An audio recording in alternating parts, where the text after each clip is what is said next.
I've got John Deere. All right, we're on record to get the budget hearings going here in Scott County. Today is Wednesday, July the 29th at 9:03 a.m. This portion of the budget process is where we will meet with all of the department heads and discuss their upcoming budget for 2027 and any issues they've had or foresee for the coming year. First one up is the IT department with Andrew Campbell. Morning. How is everyone? Good, how are you? Pretty good. Pretty cut and dry. I've got last year's here in front of me compared to this year's. Yeah. You might want to correct me, but it looks like just a $1,500 increase. Let's see, number 4, utility services. Yeah, last year's budget forms doesn't show the Is this 31. one double, just QCAP and general? Yep. Okay. Yeah, it's a complete Okay. copy for both budgets. So. Yeah, I'm showing this current year is 412,650. Is that right?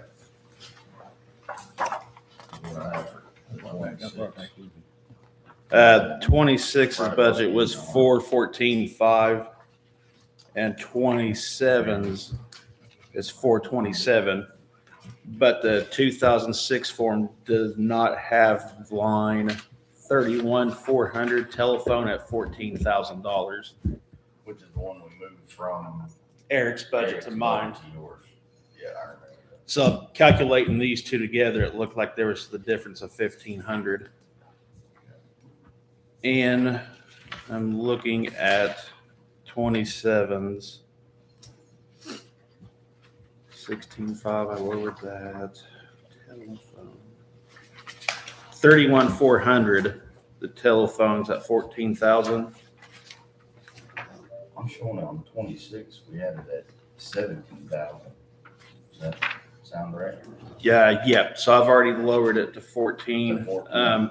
I can probably. But you made some changes to the phone system, so. Yep. I know we did an additional for that initial move a month or so ago, but that actually, I think we said then, it's like, it's gonna be a wash, because this line will actually go down, if I remember what me and you talked about. Yep. For the new system. So right now I'm advertising for 14. I would be comfortable taking that down to, let's go with 11. I'll save you 3,000 right there at the top.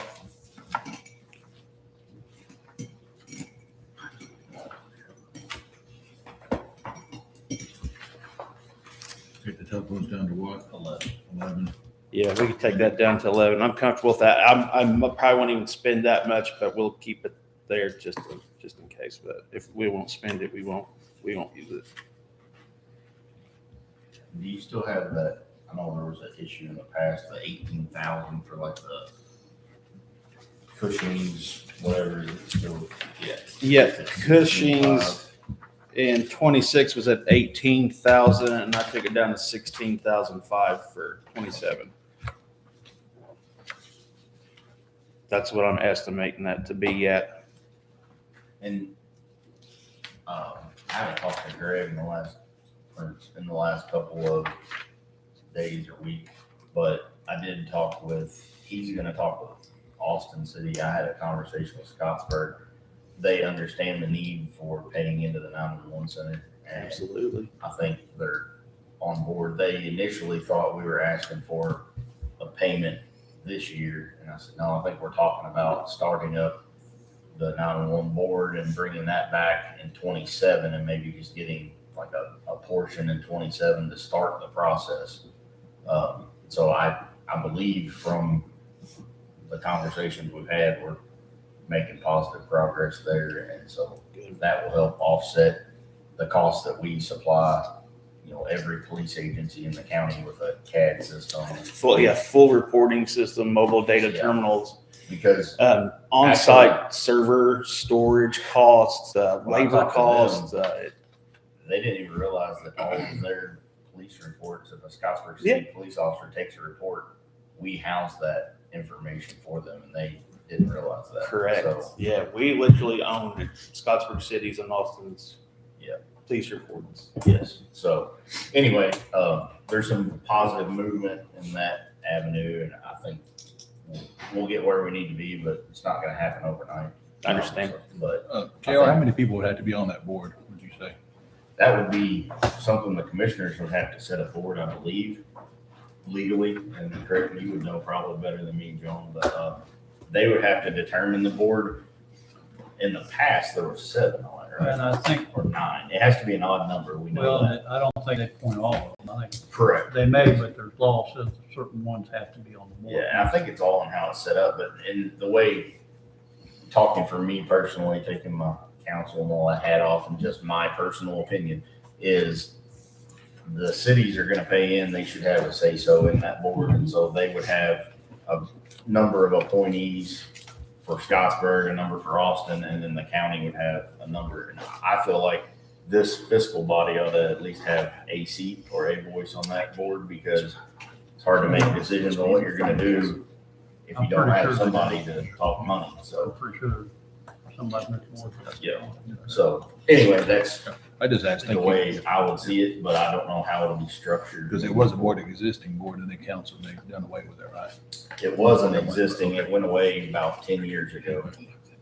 Well, I think You one dropped of them just didn't have any money. $1,000 on professional They services, quit paying into it. and you went down But they were about broke. 1,500 on Anyway, that's in the past. jail 911 services. Is there, Correct. just making sure you're okay with that. I mean, I know that's what we budgeted for last year. We'll make it work. Your professional services, it was 25, you're at 15. I know we cut the telephone. Do you need to bump it back up to have? Yeah. You're good on it? No, it's fine. Yeah, we're cutting one of the email providers came out of professional services around $300 a month. So we took a nice little savings right there. So Okay, good enough. I'm just curious. And obviously, the big ticket item is salaries. I'm not opposed to what you have on the line personally, but I don't know what kind of revenue we got to work with yet. And I won't know probably until Friday, whenever we have the opportunity to meet with Baker Tilly. Unless, Jennifer, do you by some chance have revenue expected for 27? What we're expected to end the year with, if we don't do any more additionals in the general fund, is $4,063,189, and that's including the bond. 4063,189, Yes, and that's the portion of the bond that went in the general. and that is, yeah, Do you have the lits there while you got it out? I do not have those. Those will be on the back here at your funds. Okay, in the back of it. Yeah. All right. I think pretty much everything else they say. I know we advertised for 40,000 for equipment this year, but I think we took it down to 30. Yeah, we did. So I just went ahead and matched 30 for 27. How is that computer replacement program going? It's going slowly and surely. It's taking off right now. Okay. So we are deploying. On track with where you need to be for that, or will any of it roll over into next year? Yeah, we're on track. It'll be tight. It'll be tight. And then if we do, obviously this building will have IT things, but that'll actually be rolled into the cost of here, correct? I would say probably an entirely whole different budget from mine once we work up the costs and stuff for this. So not sure what budget that's coming out of or what's been set up for this building yet. So So far, the only thing I know of is we've talked about renovation costs, but I remember in that conversation, there was a caveat of IT. They didn't know what it was gonna take to get this up and going from an IT standpoint, so. Correct. We've had the architects. We've got some good solid blueprints, but we're waiting for more in-depth floor plans. Because right now it's just, auditors, assessors. Yeah. Do you want me to run a lot of wires and waste money, or do you want to know where No. people are going to be sitting at in the printers that run wires where we need them? So you can, I would cut take down. option B all day. Do what? I would take option B all day. Option B, yeah. I don't want to having future proofing it a little bit, having a little extra in case employees do want to move, okay, but fully populating whole rooms with everything when we're not going to use a waste, I think. I agree. So, And for that, when that comes to fruition, you would rather see it just in a budget for like this building for 27, you work out of that, or do an additional to you? bring an additional on we can add an extra line to my budget to say, grand building or Yeah. something. We can do anything, so. All right. Fair enough. Once we figure out some numbers in that world or whatever, I guess, let us know and we'll try to work towards it. But I know that's an expense coming in 27 is gonna be, I hope it's coming in 27 to get people moved over here. Or we could be getting into, this year.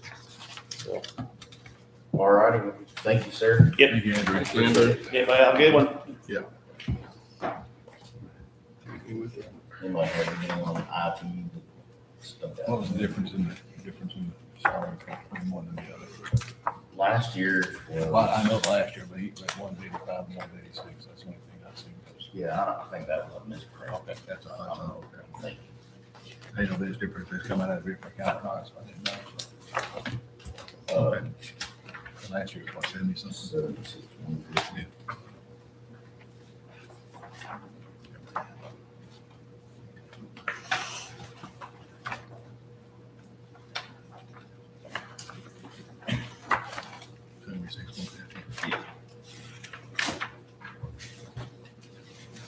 Next up is the prosecutor.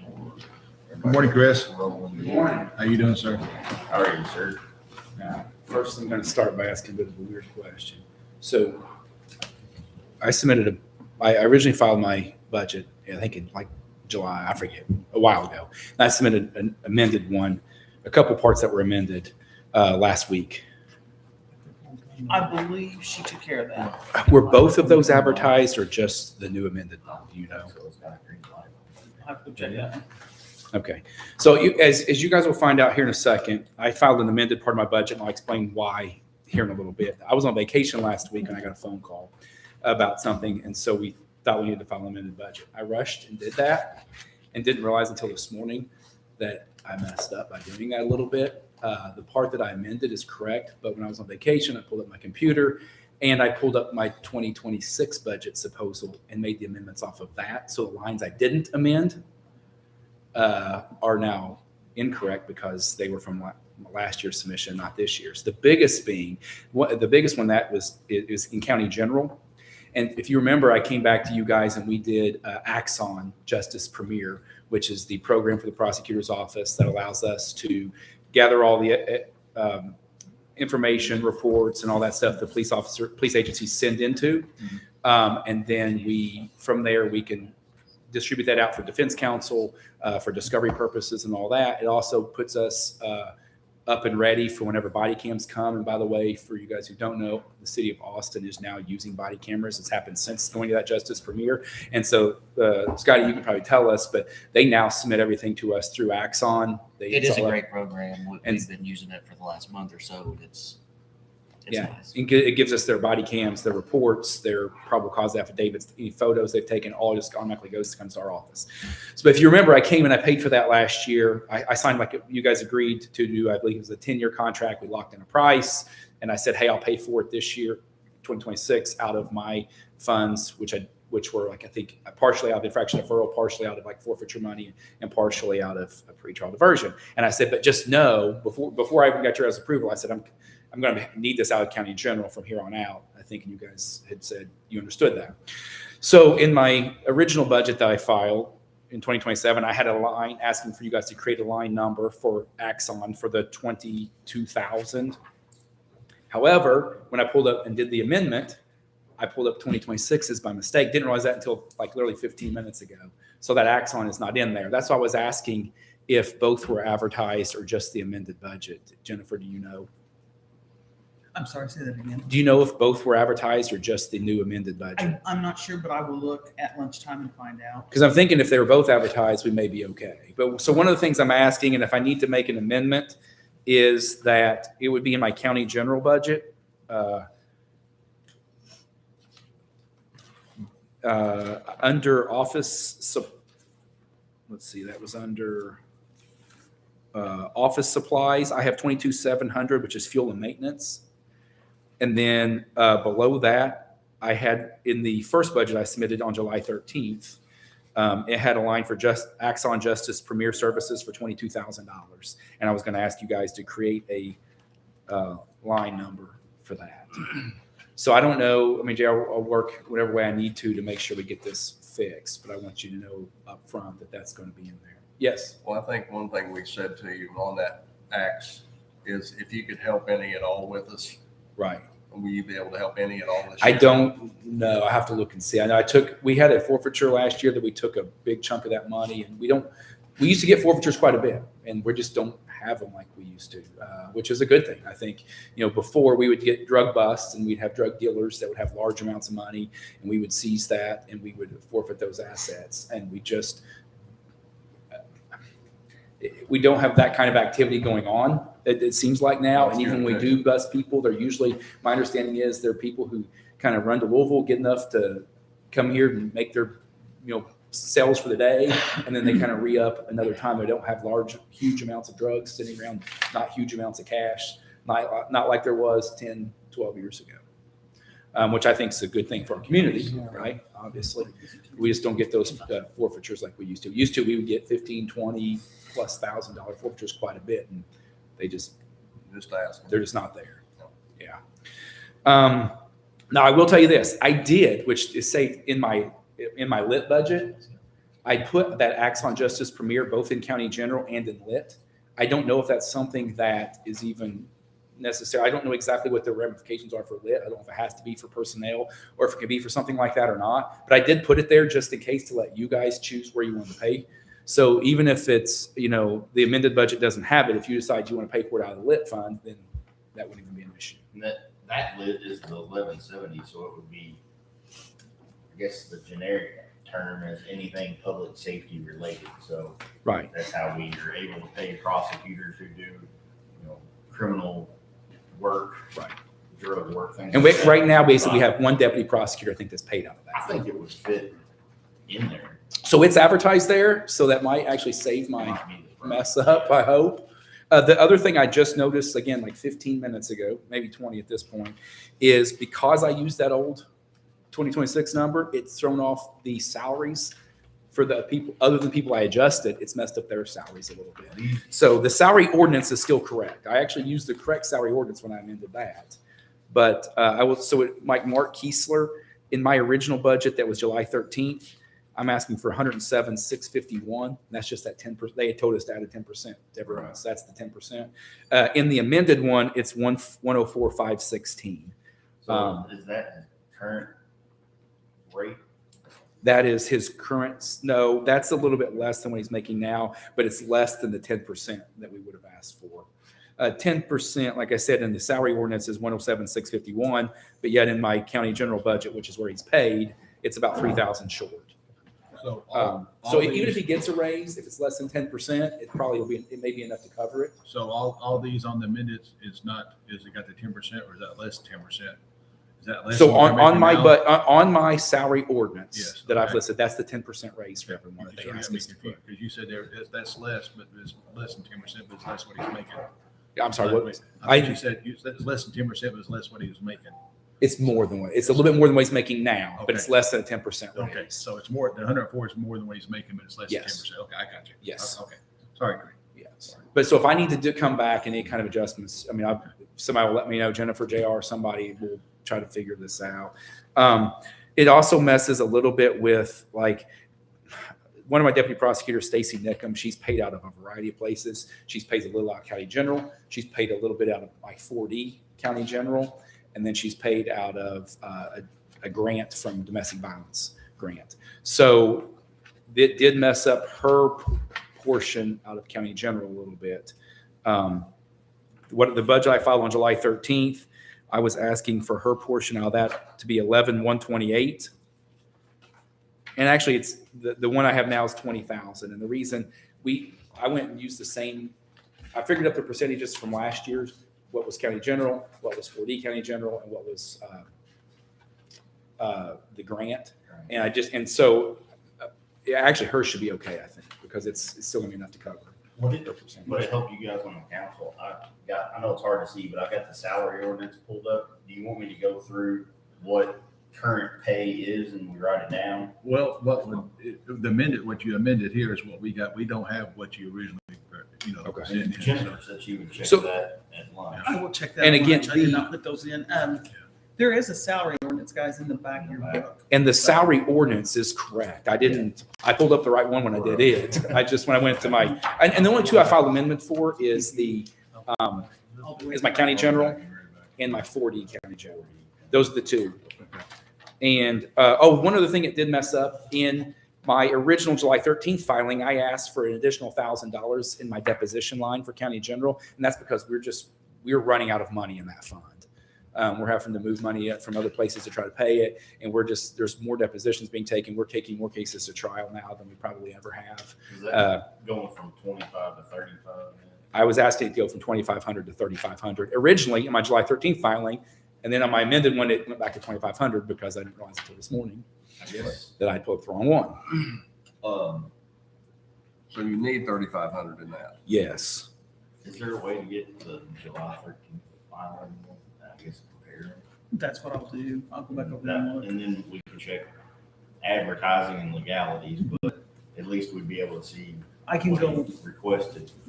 And then, because I get your point, and I know the mistake happened, but trying to figure out how we can fix it without Sure. really missing something. Absolutely. And whatever you need from me, I will be more than happy to do my best to try to get it.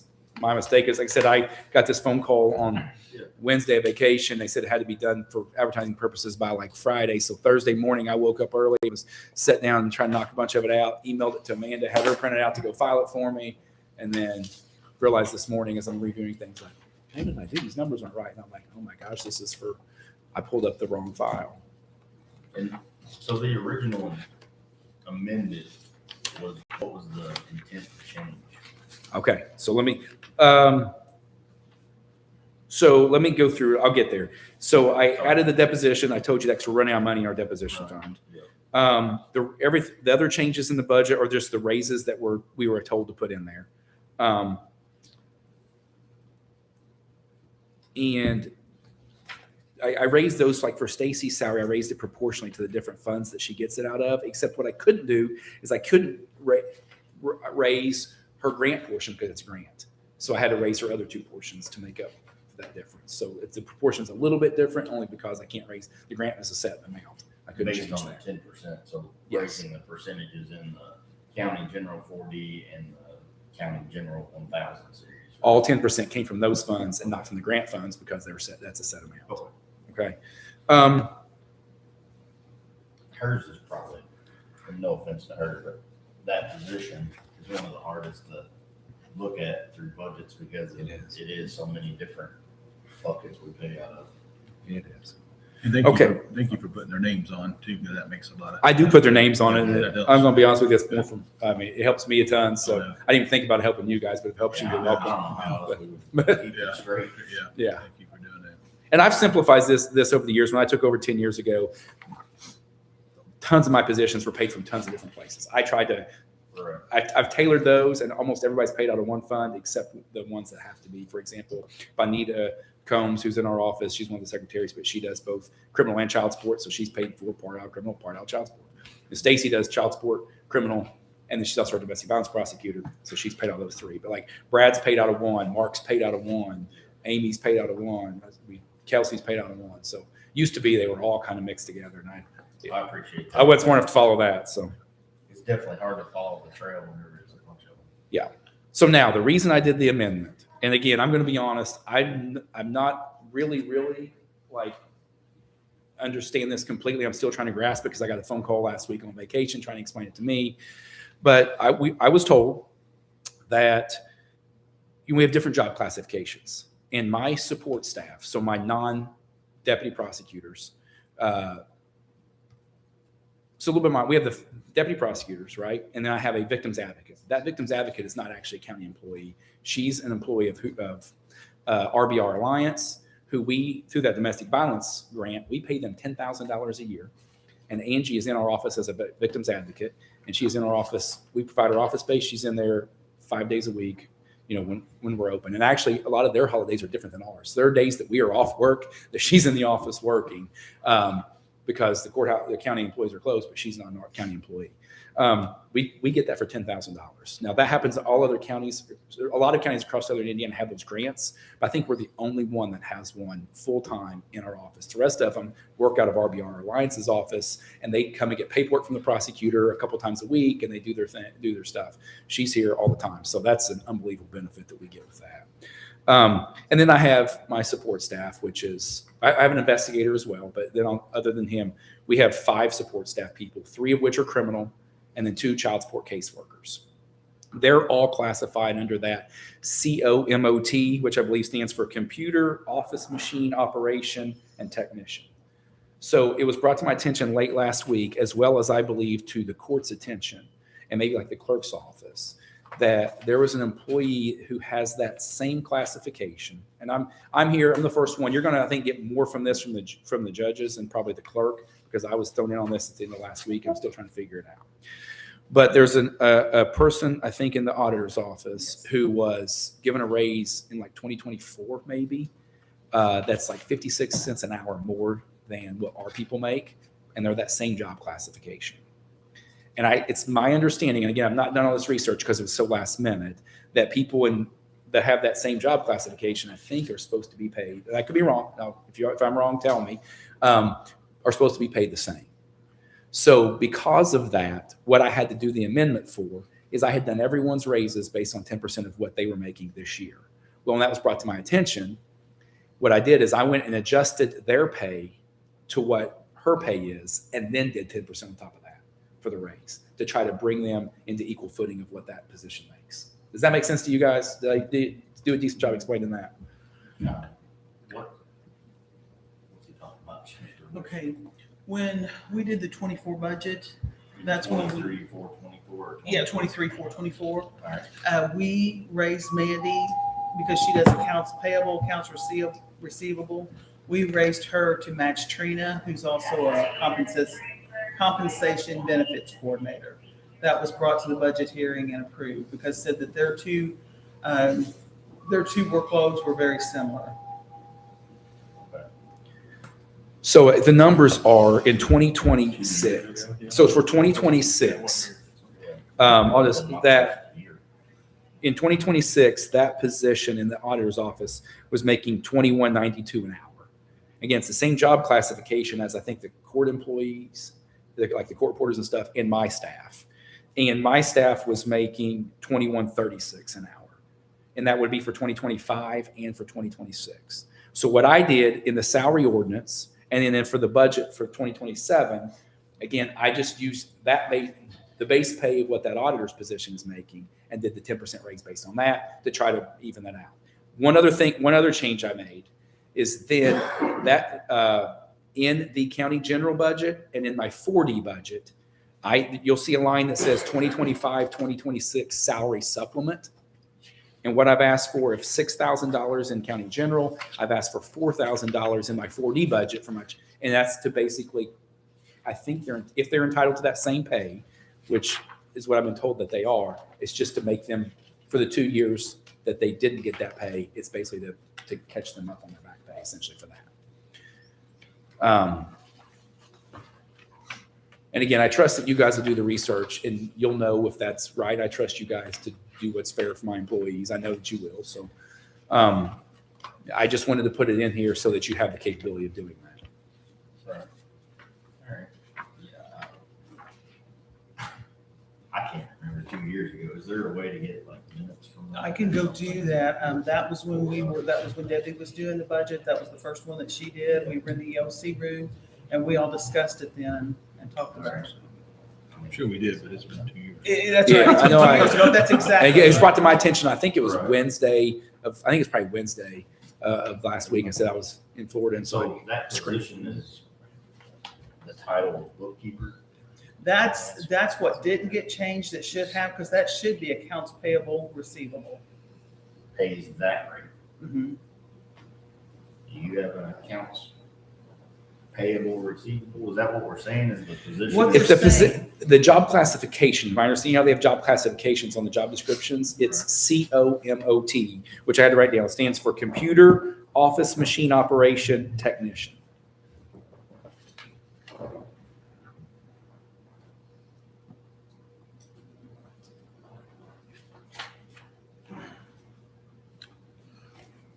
Machine, what was it after? Computer Office Machine Operation Technician. I think it's like computer, comma, office machine operation, comma, technician. All right. I guess. See where Go back and look, but it was discussed in the budget hearings at that time. The one thing that, and Mandy has complained about this, that we didn't get it fixed. It should have gone to accounts payable receivable instead of saying bookkeeper, because she said, I'm not a bookkeeper. She does the accounts payable. She does receipting, most of the receipting in the office. Is that a different classification? Well, COMOT covers different classifications than just that. I can bring over the book with the job descriptions in it. You can kind of look through those. if you And it's don't- my understanding that you guys did that, Yes. whatever the works, Yes. study, and that's coming anyway. So, August Right. 15th is when they tell me. and so we're going to find new stuff out from that. Maybe have new classifications. I don't know what the timeline is for any of that, but that's your guys' area, not We will mine. have that by August the 15th. And I just spoke to Lori yesterday and she confirmed that. That's the So, date. yeah. So I mean, I figure that may take care, going forward, that may take care of it. But the one thing I do ask is all I'm asking is if they should have been getting the same pay all along, Right. is if you'll make that adjustment for the 2025 and 2026 work years And so that they to can do be. that, we would caught need to figure out that pay rate for 24 and the hours worked in, and for 25 and the hours worked in, and figure out that amount. Right. Yeah. Which would be probably Trina doing that calculation, I guess, on payroll. Trina or myself. All right. So, Because I know, like, looking here, that bookkeeper position was 2128 in 25, then it went to 2192 in 26. I would have to dig back and find what it was in 24, but I'm guessing it's either the same or less than 2128. I can bring it over here. I don't have that one with me. right Figure now. up the hours and how many people we're talking about, what we need to do to Right. right the wrong And they're all under the 18, they would all be under the 1820 20 hours. hours. All people in my office at least would be under the And how 1820. many in your office? It affects 5. Five. 3 criminal and 2 child support caseworkers. Okay.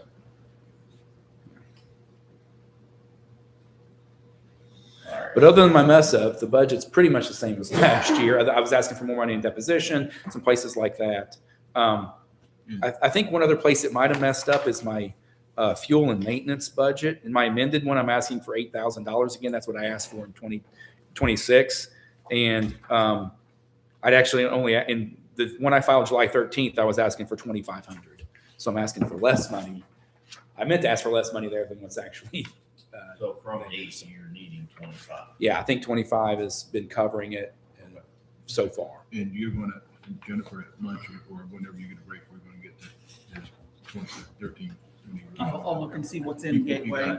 And I have the July 13th filing if there's a copy, if you might want to make a copy of it or anything, if that makes it easier before I leave here, whatever you want. If you get back to your office, do you want to just email that to me? Sure. I can print it here. That would save you from bringing them. Yeah. And then the only thing that's gonna really be different is the top section of payroll on your amended. And then everything else on your 13th is what you're actually requesting, right? In general. Yes. So it's weird. I So I'd rather use my 13th filing, except for the ones in county general, the ones that say first trial, no, but Yeah, except. No, except for the ones that say Secretary Bowles, Paralegal Combs, and Secretary Pierpont.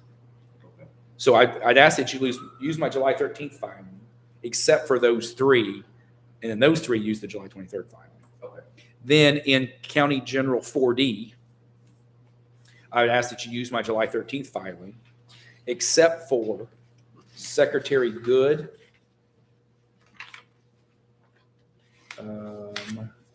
and Secretary Kiefer.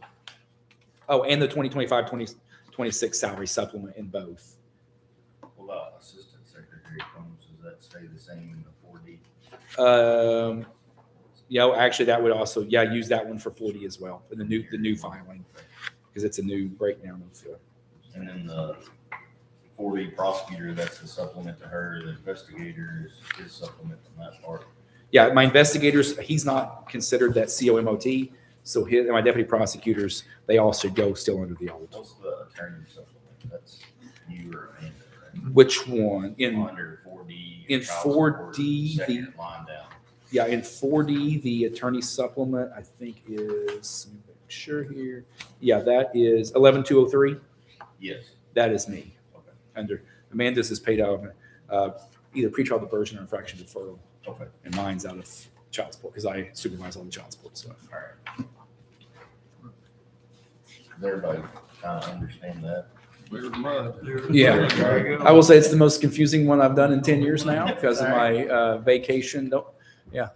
Chris, what I Mix need to up. do is try to go through and print off what's in Gateway now and send that to you and have you approve or mark it up and send it back. Perfect. Is that a problem? Yeah, no, absolutely. Anything I can do to make it easier for you or any of you guys, just let me know. I think that many moving parts would be easy to make a mistake, and I don't Yes. believe you, Yeah. especially in payroll, nothing going into 27, it'd be a major problem we gotta fix January, so. Yeah, that may be the best way, is just confirm with him Yeah. and send us one that is the way it needs. It's only 2 papers, I think. 40 It's only a in couple, general. yeah, so we can do that and, Because the lit, you're looking at one prosecutor and your Axon out of there, correct? Yeah, and if we could pay Axon out there, that changes a huge mistake I made because that was the, I think that would be great. And then we don't have to, that's the other, when the county general, the Axon is I think we can for 27. I don't know what that'll look like 28, because understood. the lit will go away 28 and it'll be different because it has to be, that's what I alluded to in meetings past. That's when Senate Bill 1 takes effect, you change it, and this body has to set the local income. So Right. trying to keep tax neutral, it makes revert back to county general the following year. But Sure. I think for 27, I feel pretty confident we could pay that amount out of the lit. Good. I appreciate that.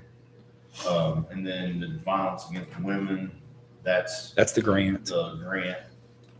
That's the 10,000 talked about, the And then- supplement to the prosecutor for that. I'm good with it. We're gonna change the child support one, confirm exactly what you need. Pretrial diversion, that's your,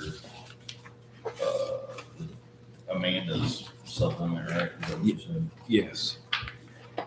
And then the 14,000 for part-time, some office supplies.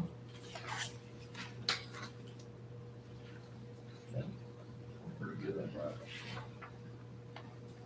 that. Infraction deferral, that's the one where you're, like tickets and stuff, right? Yes. You get money from that. Let me see if I change the deposition of that one. Depositions is at 3 there. Yeah, it's the same. You good with that, or does it need to change? No, I'm good with that. I think if we make the adjustment in the other, I think we got enough to cover.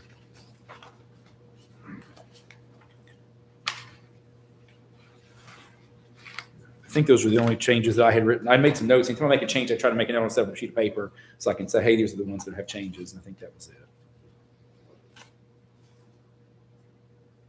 And I use this all the time, but it's usually in my job as far as bringing charges on someone. But oftentimes we're dealing with police officers or different things are happening and they want to hurry up to get charges filed or get someone off the street. And I always say, I've never rushed a case in my life that I didn't later end up regretting for whatever reason. We rush it, then we later find out like, oh man, it'd been better if we'd have done this or this first. And perfect example, I was on vacation, got this, it had to be done turned in by either Thursday or Friday. So I had to rush to get it done real quick in the morning. And now I look back later and I'm like, just makes me more right in what I say. I never rushed to get something done in my life I didn't later regret. So. The asset forfeiture, when the 1411 and equipment, that's all that was in that account, right? I think so. I think that's the one we just, Sitting there for if you need it. because there's used to be a budget for federal asset forfeitures. That's when you would get involved with a record. Usually like a really big forfeiture, you would do a federal turnover order, you turn over to the feds, they would come in and do the work and then send money back essentially on a percentage basis. And we just haven't had those in years. We just don't have those that qualify really anymore for that. We've not done one in years. So that budget has basically had no money coming into it for quite a while. Sounds good. I'm good. Does anybody got any other questions for Mr. Owens? Thanks for redoing those ones. Well, thank you guys. I appreciate it. Like I said, I think you may get some more information. I hope I did a decent job explaining it. But I think that because it affect the judges' budgets as well, I think, and the clerk, some of their people. So I think you'll probably hear some more from them about that as well. Like I said, I think you guys will do the research you need, and Heather will let you know whatever, and you guys will make it right. I know you will. So I appreciate it. Thank you, sir. Thank you, Chris. Yeah, thank you. Have a good day. I'll try my best. I got. Nick will be up next. Good morning, Nick. Next up, be Nick Oldham.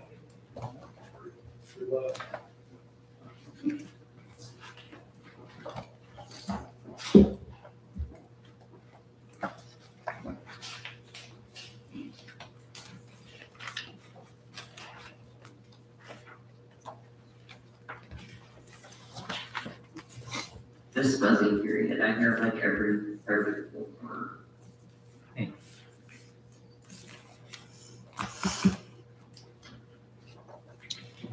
I mean, I can hear someone speaking, but sometimes I can't tell what they're saying. Right. Period. I really wish I could be there.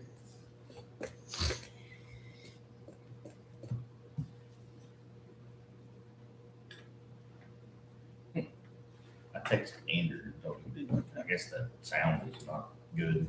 I don't know if it is on the live, but she can't hear but like every third or fourth word. So I don't know. I'll see what he says. I mean, anybody text me and tell I me can that. hear most of the time, but some of it's fuzzy. Okay. I could tell Chris was talking, but sometimes I couldn't hear what word he was talking about, so you might have to fill me in later, guys. Nick, is that mic working? I'll say John asked it. Do what? Is that yes working? Yep. It is, but it didn't like. It did sound like Chris was on the mic. That's what it was. That's what it over here did. So. Gotcha. We may be having some kind of audio problems. I don't know. I'll text Andrew and see what he says, but yet we push on. Welcome, Nick. Morning. How are you? Splendid. How are you? I'll say. I have my same 5 budgets I have every year. I don't know if you want to start with the smaller ones, as those should be fairly quick. Up to you. Your show. I'm just here. I'm just here to get it done, so I like whatever. We can start with 9173. Safe Haven baby box. Correct. Still well funded. There's just shy of 10 grand in there. Last I looked, anyway. It's just typically a $250 fee, I believe it is, per year, and then we put like a $4,000 maintenance thing in there just in case. I know, like last year, we had it leaking a little bit, so we have to get someone to come out there and fix it. It's just like a maintenance thing for building supplies in case there needs to be. And then I think we bought a battery backup Andrew had to buy last year. For like, we paid for it, but he got that for us. So it's I think a total ask of. The contractual line at 500 is what pays. That's what pays the safe haven, correct? And the other, just like you said, maintenance. Correct. In case we need another battery backup or building needs some addressment or construction or whatever, just something in there so it doesn't take it out of my normal building line. And it's been used several times, right? At least a The couple box? successfully. The box, I mean, we test it every week, Well, yeah. but Ours specifically hasn't, but around the areas around us, it has. Gotcha. Sorry, Andrew, text me back. You're good.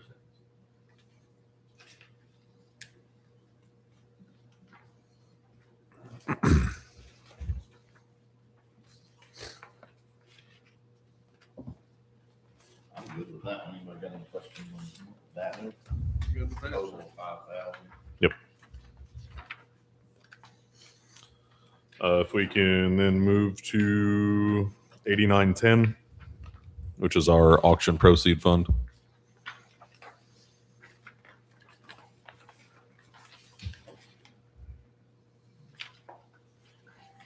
Nick, should that be 8910 or 8911? Thought it was 8911 is 89 should be paramedic. Oh, I'm sorry. I'm looking. Yeah, 8910 should be auction proceed. just asking for 8,500 in that. For equipment, just to use in case we come across something. Again, nothing planned for it, but if something breaks or we see something that we need to replace that I can't support out of my medical supply line, we'll take it out of there. It's just something to have for equipment if we need it. I don't think we've spent a little bit out of it this year, but there should still be, last I looked was around 10 or 11, I believe. Yeah, after we did appropriations. So it's got more than that in there. I'm good with that one. Anybody have anything on that? For you guys, is for me. You want to go paramedic program? Yes, please. 8911 paramedic program.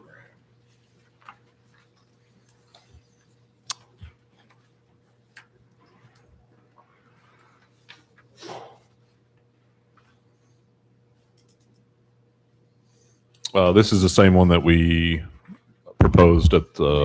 Lean in now and say turned it up. So. Okay. This is the same one that we proposed last year. We are in the middle of a class. When we do classes, they usually bridge over. They're 14 months in total. So we started in April. It's going to bridge over into March of next year. So we usually fund half first half, or 1 year and half the other year. It's a self-sufficient fund that we pay through the tuition cost through the paramedic program. I don't believe I changed anything on this one at all either. And I will say, my hat's off to you and your department. Always, you know that. I commend you guys more than you can imagine. But in this particular instance, above and beyond, because just a couple of years ago, this was on the tax. Correct.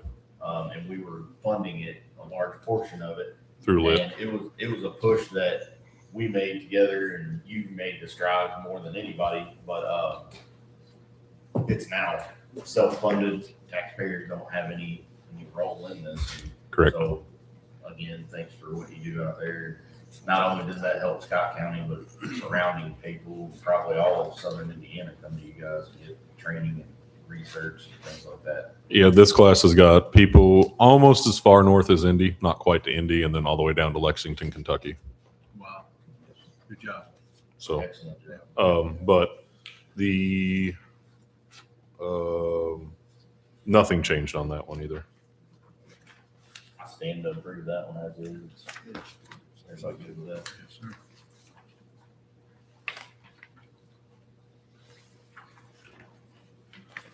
Moving on. Here's the fun too. Do you want to go to 51 or 1170? Whichever. We're going backwards in our books. Yes. Yeah. 1170. 1170. Okay. So each year, I've given up more and more and more and more, to where this year I think I'm right at 300 out of my $3.2 million budget out of LIT. The only thing it covers is umbrella stuff from the county. I did throw, I think it was FICA back in, just trying to get a little relief from the initial proposal to what I came back for and gave up last year. I'd rather ask and not get than be able to get it and not ask. So I asked for PERF, group insurance, FICA, and workman's comp out of LIT. If that could be managed, that would be amazing. I don't know where lit stands for you guys, so that was my proposal. You guys have a better aerial view of what that fund looks like over me. But like I said, when I was here, it was at 972,000, I think, when I came in 21, and this year it's right at 310, I believe, or somewhere in that ballpark. 345. Budgeted for 26. Okay. But again, like, it's pretty amazing whenever I know, and I know that you guys know, just south of us or north of us or anywhere around us, they pay, Millions.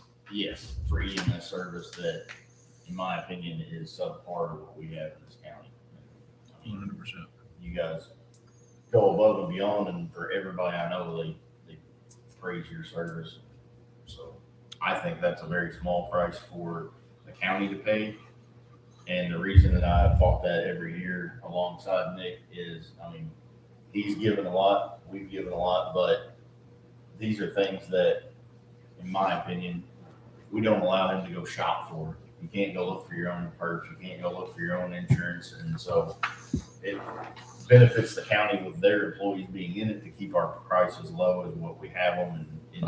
Because I believe 2 years ago we shopped our insurance. It was going to save me, I think, somewhere around $15,000 or $18,000 a year, but it was going to cost the county like $30,000. So it wasn't a smart move overall, because removing all of our equipment stuff off of there, I guess, didn't give the discount. I don't know the exact parameters, but I knew the overall move was not the move to do that. Like, it would have saved me money, but it would have ended up hurting the county, and I think their policy would have went up by taking us off. Was from my understanding that it was explained to me. Could be somewhat wrong on that, but that was my understanding correct. So for me, I wholeheartedly am in where we are this year, and I will do my best to look at the additional FICA depending on funding, but I think for sure I'm at the 345 that we do this year, and I think that should continue for EMS.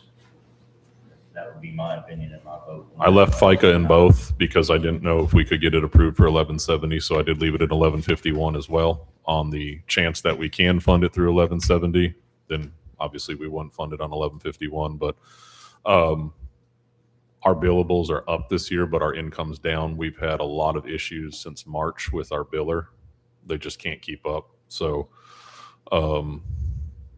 we're probably short couple $100,000 this year on income. Some of that's pending, and then some of it is there's a new the way transfers are handled are now different, and it's not by our accord. We are giving a time frame that either we meet or the hospital pursues other avenues. So we've lost some money there because, you know, if they try to send 3 transfers out in 10 minutes, I can't take all of them. So when we give hour and 20-minute or hour and 50-minute ETAs, they start looking at other services, which, I mean, it does relieve our workload, because when we were doing all of them, we were getting backlogged, but our 911 volume is up. So we're not, workloads the same, but we're getting less income at the moment due to that process at the hospital. So we're having runs outsourced to other services because we can't meet their time frame. And I would imagine the construction on 65 changes your. Oh yeah, I mean, 2 days ago when there was the fire southbound and the rollover northbound, and 65 was a parking lot, I had a truck go to not Brownsboro, Audubon. They went to Audubon, and it was a 3-hour and 45-minute turnaround. So I've got a truck out of county for almost 4 hours on a transfer there. So I mean, it's a double-edged sword. You know, my crews aren't getting as dilapidated from doing that, but it does unfortunately affect our income, and where we're, you know, 92%, 95% self-sufficient. I mean, it does weigh a part in what our budget is able to cover. So that's just, like I said, that's why I put that extra in perf. I mean, I'd love to come back here and ask for a lot more out of it, but I'm trying to be realistic on it. So if we can do it, that'd be amazing. If not, I understand. I like, from a personal side, I feel like every year I've done what you guys have asked of me of cutting it some. And then every year I get called back in to see if I can cut it a little bit more. And then, like I said, I know last year I told you guys, I don't know that I can continue here comfortably. And that's just why I put that in there, and just being honest with you. I appreciate it. I do understand all the sacrifices you've made to help, and it's been great on your end. I mean, that's the goal, is to get there. I'm just trying to be realistic with it as well. I understand that, but for me, if there's any way possible, I would support putting that money from the lit public safety in there for you. Cool. Anybody got anything on that budget? No, I think Nick's gave up and done a lot to help us over the years. Yeah, absolutely. So, Same way. Last one's a big one. I did not put in any raises in there this year. I know it was asked of me. Unless I get the help from Lit, there's no way I can support a 10 or 5% raise. I cannot do it comfortably. I will deplete probably below $500,000 at that point, and I'm not comfortable operating a $3 million budget below $500,000. So I did not put any raises in there. I know that, from my understanding, Heather, that since I put FICA in my budget, and if it can be put in Lit and we do decide to do some raises, I can move some of the FICA money into those payroll lines, because obviously 10% would be less than the 120 for FICA. But I still think that's a bit rich to what I'm comfortable to afford. So payroll stayed the same across from me down. And if we are able to do raises, I do not. I know last year I didn't put one in, and then somebody on the council pushed from us three to get it. Even if we do raises, I don't want them for the front three: admin, myself, her, or Jordan. I don't. I'd rather. Good. I'd rather. That's fine. I would rather disperse it where I can use it a little bit better. I think we're. Not that I think that we're overpaid by any means, but we're well paid, especially for the area. And I think as close as I am, if my income goes up at the end of the year, I might be saying something different. But where I'm standing right now, I'd rather save that $15,000 and just keep it in the bank. I think that's very fiscally responsible. It's staying where you need to be. It was an issue to push salaries to retain people, and you've met that threshold. The one thing I would ask, is it possible to do a budget estimate with your raises if we're able to do the 120? What it would cost? Just to where it would be on there and we could approve it. It'd be like, so if I took my full-time staff and did 10% across the board, it'd be about 113,000 total. Like it'd have to be dispersed between the lines. So that's why it would almost be a wash for the FICA, and that's why it's pushing to be close. I would be way more comfortable around that 5%. That would be closer to 60,000, and that's where I'd be comfortable, because we do have to remember a 10% shift for me isn't just 10%, because a third of their payroll is overtime. So doing a 10% on the hour is a hard shift for me, because that 10% turns into 17% on their overtime rate. So it's not a 40-hour 10%, because if I do 10% on the hour, I'm paying 10% for the first 40 hours, and then the next 32 I'm paying 17%. So it's not a 10% shift for me like it is every other department. Well, I think it would be more to be conservative anyway, not that the people aren't working 10, 20, 30%. I've already explained to them, raises are not looking good, not from your perspective, but from ours right now. Well, once you go that, say you did 10% and then income continue to go down. I can't backtrack. Right. And that's the hard part to look at, and nobody ever wants to say, hey, I would much rather come in here in October of next year and have the conversation and say, hey, I only took a 3 or 5% raise. Income came up. I'd like to do $1,500 to each one of my employees, knowing I can make that, than sit here and say, I'm going to take a 10% raise and then have to come back for you and ask for money out of Lit or General to make payroll. I don't think that's smart. I agree with you. So I would much rather come to you if we can support it, take that 3 or 5%, because that 3 or 5% is going to turn into 5 or 8% But overall. There's now none of the payroll has any raise. Payroll has nothing. Payroll is exactly identical to last year, because not knowing I can't get FICA, I'm not comfortable putting that in there. Like I said, if FICA can shift to 1170, then I would be way more apt to have the conversation at a 3 or 5% on the hour, because again, that 3 to 5 is going to shift to 5 to 8. So, and then, or even do the 3 or whatever. And then, like I said, understand that having the conversation that I'd say, hey, I would like to do $1,500 for 18 employees at the end of the year that are full-time, just knowing why that they're getting that, because they didn't take the 10%, because I can't afford the 10%. And that's the hard part about doing it on the hour for me, is it's not just a flat 10%. Sorry, I'm still working. You're on good. Audio problems. Apparently now I'm low, but I agree with you wholeheartedly. And I'll dig into the lit and try my best to find good 120s. I think that's justifiable spending there, and see what we can do for it. What is this? The 144 or whatever this is. Like I said, this reflects it's for this year, but it's identical to last year. So if you do find that, like I said, I'd be comfortable around looking at the 3 or 5% on those numbers. Sans the top 3, it'd be, I guess, from the part-time and hourly down is where I'd like to see that reflected. I don't need it reflected on the top 3. One last question: where do we stand on trucks? Are we good? We need to be looking down the line. I should have bought one this year. I cannot afford it. That's why I was thinking we were in a replacement year. We are. I cannot afford it. Where are we at on those? We got 2 on those. 2.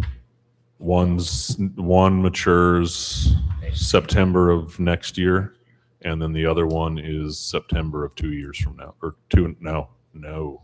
That one got pushed back because we refinanced. So that one changed the loan term, so that probably got pushed out to 3 years from now. Okay. So I mean, my lowest mile truck has got about 70, and my highest has got about 190. I mean, we need a replacement. We push those to like 250 tops. We're to the point on 3 of my trucks I'm hemorrhaging in my maintenance line. But it's a lot easier to pay $3,000 for this and $5,000 for this than it is $95,000 a year for a truck. The conversation, I should have started the conversation this year. I just, without being able to go to redevelopment or take it out of lit or wherever, I don't know where I'm going to pull $390,000 from. And I mean, I can add another $80,000 payment, but I know I'm leveraging 80 grand for 5 years. So, Yeah, those things are definitely not cheap. no, Not and cheap. no, and like I said, we probably should secure one this year for a next year delivery. I don't know where the money's going to come from, to be honest. They still a year out or 18 months. So if you're doing a spec build, we're still 18 to 24. But, and you'll understand this, some of their demo builds, I could have a demo build next month, but I don't get to pick how anything's outlaid. The manufacturer has designed it. They drive around and say, look at all our chickens, and you get what you get, right?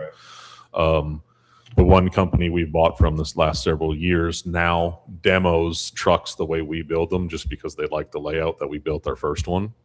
So they've got some Q1 deliveries of next year that are identical to the ones that we've got, anywhere from Q1 on. So they get 2 each quarter. So they'll have 2 in Q1, 2 in Q2. So they're going to get 8 deliveries of that same build truck. So the opportunity for me to acquire them probably wouldn't be too difficult. It's just the funding to acquire one would be the difficult part. Yeah, I understand that. So, I've got with, not GovX, GovDeals to try and list that, 2,000, that, no, the highway's got that one. We've got the Horton that's been remounted twice. It's got the Chevy, the oddball, it's small box, small truck, small everything. They're going to list that. On trade, we'll get about 15,000 for it. Private sale, they said we'd probably get somewhere between 80 and 90, and that would just go into our auction fund. But even if we put it in our auction fund, that's a 1 year payment. But what am I doing the other 4 years? So we've got some overflow stuff that we're going to try and sell. The problem is, like, some of it's, piddly stuff that people can probably use, but it's not worth putting on GovDeals for $100, paying a 13% fee, then we end up with $28 going into our auction fund for way more worth than $28 of work. With the timeline, say that one sells, it goes in the auction fund. Mm-hmm. The other one drops off September of next year off of the loan. Would it be? I could probably supplement for a year and keep it floating. Yeah. Might be something we have to look at to keep that going. Yeah. And I mean, like I said, I wouldn't mind I didn't put it in here just because I'm not, it's not saying I won't, it's just not comfortable. But if even if I have to come back next year and say, hey, can I have an additional appropriation for a truck purchase, it's going to be a payment. And then I'd float, I'm paying one this year, but one's falling off this year. So this year would be a double hit on the same truck, but then it would continue from that point forward for the two trucks to where it's a stagnant. And then 2 years later, it's like I talked about, it's that rotation. It's just concerning carrying 3 for a year, because right now I'm carrying 2. I understand. So just, Conversation for another day. yep. But we all know where we're at. I was going to say, even before I left here, to put it on your radar that might be the only thing that I would come back for an additional appropriation for next year, would be a truck purchase. And that's just because I don't want to put it in my budget and not know 6 months from now where we're going to land. So. Thanks again for what Yep. you do. I appreciate it, Nick. Any other questions that I can answer? Thank you, Nick. Thank you for your time. Have a great day. Thank you. Guys, I have to hop off because my schedule was already full today. I'll try to pop back on in between, so JR, could you keep looking for me or whoever's doing the Google? Yeah, we can do that. All right, sorry, guys. Have a good Thanks. day. See you later. Diane, you up next. Diane?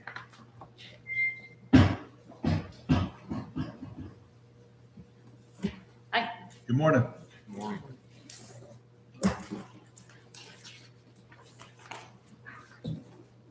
You might need a bathroom break. We're good for one more. Yeah, I'm gonna do that real quick. All right.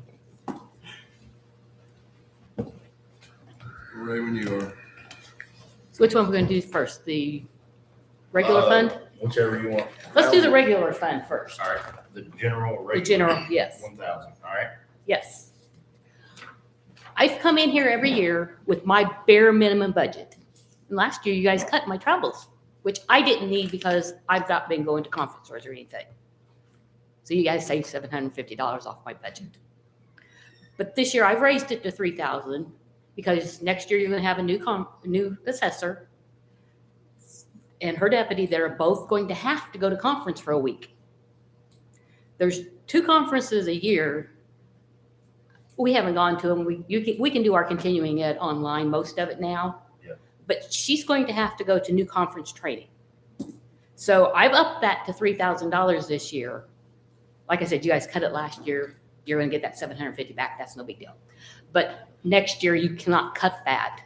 And basically, other than the raises and that travel is the only thing that I've changed on that. Because, unfortunately, I know where these taxes come from. And I always come in with what the bare minimum. I don't pad. Sorry, guys, but I don't. Hey, let me ask you a question real quick, Jennifer. And I think I've asked this before, but for some reason I can't wrap my mind around it. we do travel expenses, and like she said, you get a new, whatever elected official, they gotta travel, but then we also have that budget for elected officials training. So do we put more in there when it's an election? Because just like your office will change, that office will change, Yes. the sheriff will change. How does that work? Probably that needs to be more in there because honestly, that line's very low right now. Yeah. So, yeah, and there is extra funding above what we've done. But we're running, we basically the last couple of years have budgeted pretty much just what came in. So, And I know that covers the elected official, but like she said, you're gonna have a The new, everybody gets their number 2 person. They'll need to go as well. So I guess we put that in the individual's budget. And I'm just pointing at you, but each department's budget, and then up the elected for the elected people. Is that what you think, or? this is coming out of the general, which is, the other is through the recorder's office, the elected officials training. And like I said, I believe last time I looked, there was 32,000. 'Cause I don't think we've changed it in this would be my 4th No, budget. I that don't I've think set we through. have I don't either. think we've ever changed. I don't think we have either, but this is probably time to look to increase that one this year. Is that for a whole week? So- Is your new elected officials for other people a whole week? Because our conference is for a whole week. I think it varies. Some of them are, some of them It aren't. Yeah, depends. ours is a whole week in Indianapolis, so it's, Correct. the whole travel and everything. for The a week. auditors are pretty close to that too. But I didn't mean to cut you off. It's just spiked I know we've talked about it before, and I think we probably need to revisit that because a lot of things have changed in the travel world in 4 years. And like I said, it's been 16 years since, I didn't realize that there was a new official training budget. And that's where I think some confusion comes is like, because you try to plan for what it would take to send 2 people away for a week. Then we got this other budget that like, do you up it or do we just put that in that office and let you plan for what you need? I don't know which is the better way to go from a council standpoint, but I can see how it's very confusing when you got a very good elected official trying to keep their budget as tight as possible, bring in exactly what they need. And then we're sitting here going, well, I got that, and I know you were asking for that amount, but we also got this other fund that has for all the elected. So I guess that's where it gets kind of confusing from But if this the side of office the doesn't table. know that that's available, then Right. they don't have the money to do it with. So Right. I would rather budget for her office now, And keep the other one just minimal. as we can always pull out that and substitute the budget back. Good point. So that's the only change on my general fund budget. Okay. I appreciate it, and you hit the nail on the head, and your budgets are usually always on point. That means a lot. On the sales disclosure budget, I upped that, I think $3,000. No, I upped it a little bit more than that. I added equipment into that I didn't have before.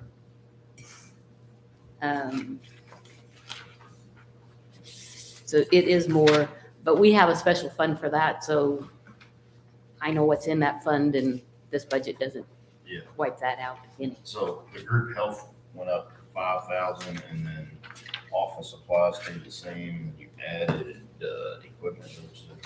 See, and the group health is a toss-up because I really don't know on that, because right now I'm paying Lisa's group health out of that because she's our sales disclosure clerk, so she can do that. I can do that. And she's got a family, of course. Right. So, of course, if the new deputy clerk, I don't know whether, she'll have a family, she won't, whether it'll just be a single person or not, I don't know what that will be. Well, with what you're doing, if we budget that, you can always go down. Right. Which is what would happen, right? Because family's the highest. I don't have the county insurance, so I'm Technically, she has speculating. the health savings account, so I think that's even less than if the next person would pick the regular insurance. PPO plan. But So I mean, you kind of have to figure, like, you don't know what the next person's gonna be, Right. what they're gonna do. I mean, don't wanna have- all right. What is the maintenance and equipment? I mean, I'm just asking. The sales disclosures, each one gets scanned into a program that's online through the gateway system. And then they also have to have printers because sometimes we have to print out the sales disclosures. So that's the equipment as far as what the the sales disclosure file has. I'm just asking. Yeah, I understand. And like I said, that's a separate, we collect, every sales disclosure that comes in, we collect $10 for.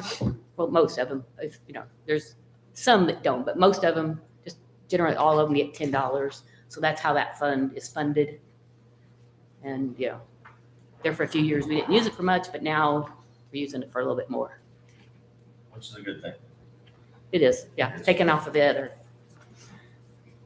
I'm good with that. And like you said, that's a fund that they generate revenue in, and so I'm good with it if you guys are.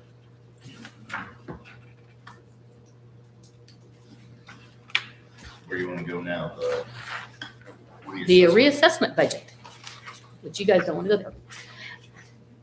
there. I fix fees in because we're getting more and more appeals that we need legal questions for. And since the county doesn't have an actual attorney that we can ask a question to and get an answer for, we have to have legal services. You never know. So that's extra. But after I filled this out, it's come to my attention that my second deputy is making less than 2 second deputies in the auditor's office. And my deputy's been there for 20 years. And even with her longevity, she's making less than a brand new employee that's doing the same thing. So. Is that one of them we talked about with Chris? So you changed, when did that one change? The second one, when we hired Tiffany, we added hers up to what Stacy's had been. When was that? Do you remember? March, April. This year? Mhm. So we hired a new employee and took them to what someone who had been here with 10 That's years what I was budgeted for with her. But it wasn't the same classification.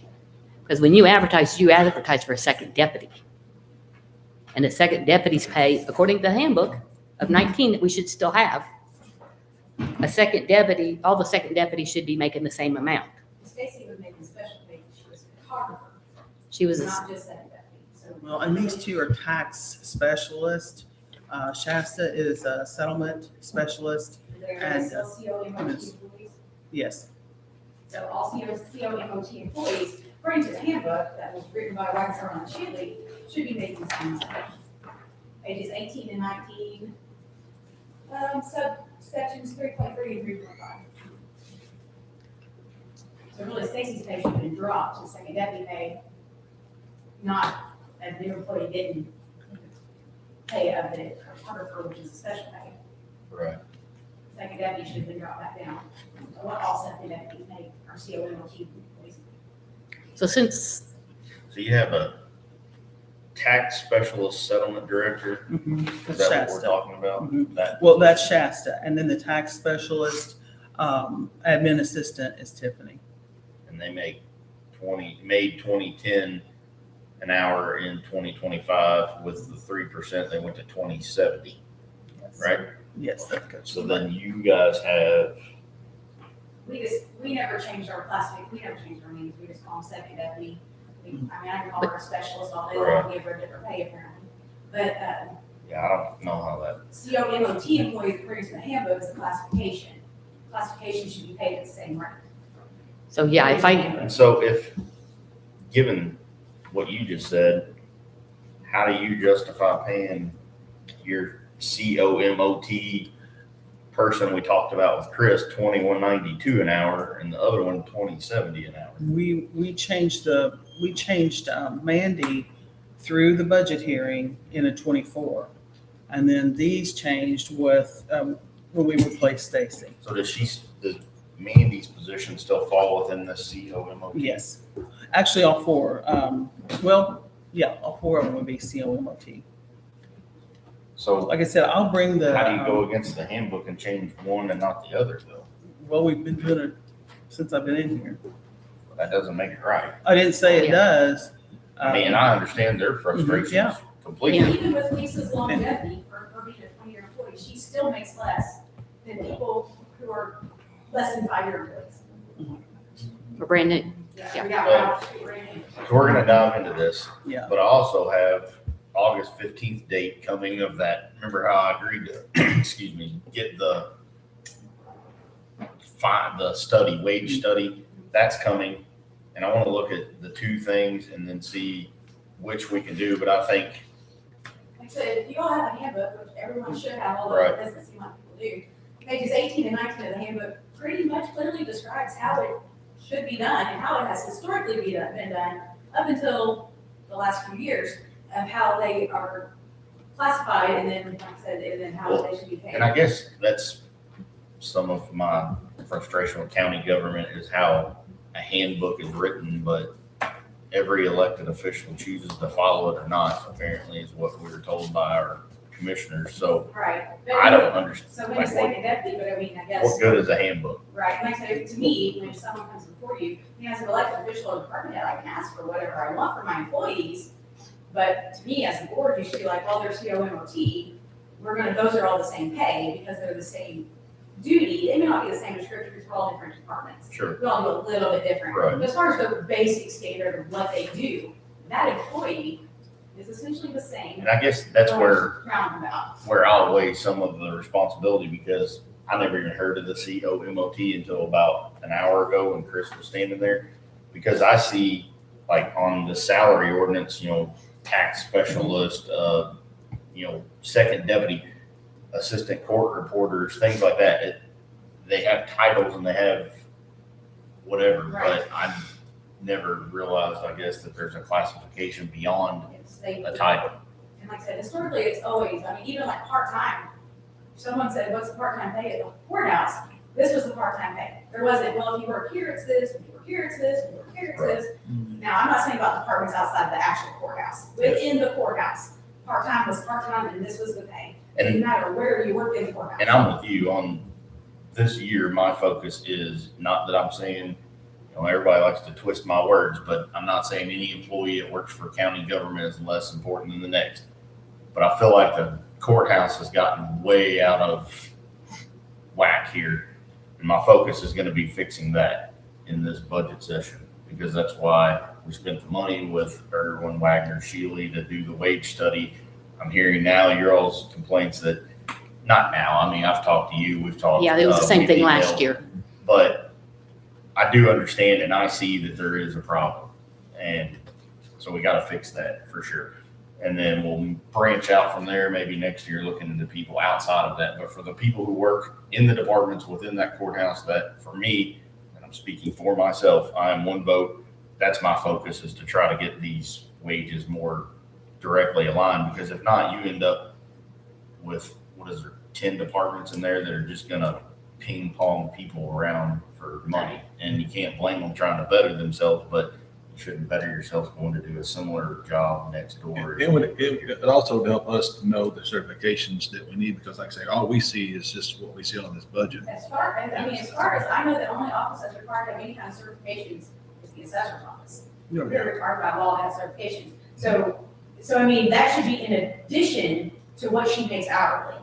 So right now, she only has a level 1. So she the doesn't- person that's in that position, so she doesn't get any kind of certification pay or anything like that. Once she becomes a level 2, which she intends to by the end of the year, she would get an additional amount of money for certification. But that should be in addition to the same hourly pay that everyone in the COMOT status makes.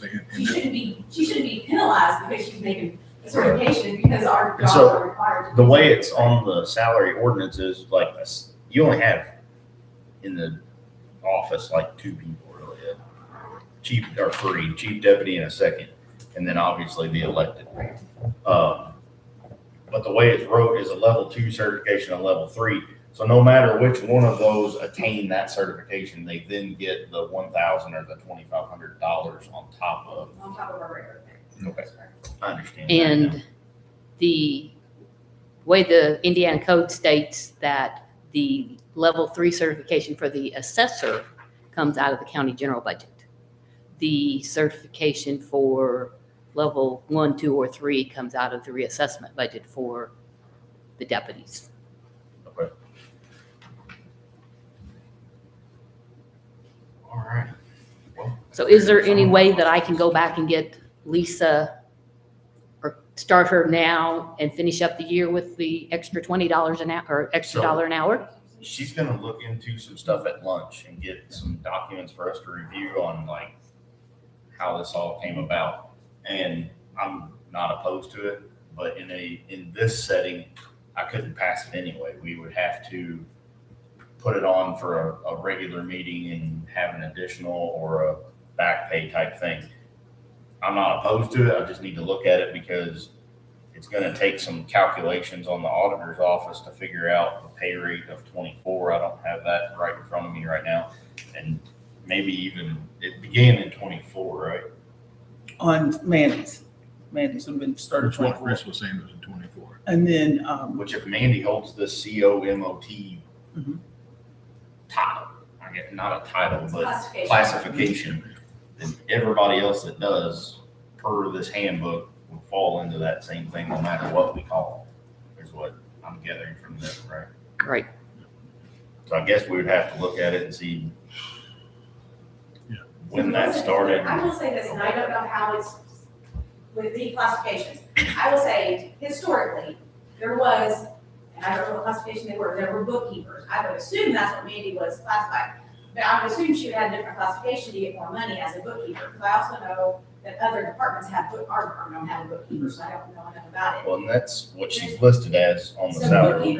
bookkeepers historically have received a higher pay than regular second deputies for whatever reason, and I don't know who came up with the number or why they would have changed their classification if maybe it's still a COMOT. Like I said, we don't have a bookkeeper, so I don't know much about that. Gotcha. So like I said, that, I will say historically, and I can say historically back to 2001, there has always been a bookkeeper in certain offices that make more money than a second deputy. Okay. So when, I mean, that's one thing I don't wanna like.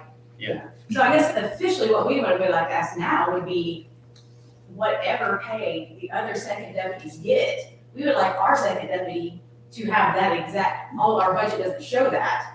But if, you know, the auditor's office stays at 2070 plus a raise, I would think our second deputy at that point would be 2070 plus a raise, although our budget doesn't currently, but you can bring to show that. Okay.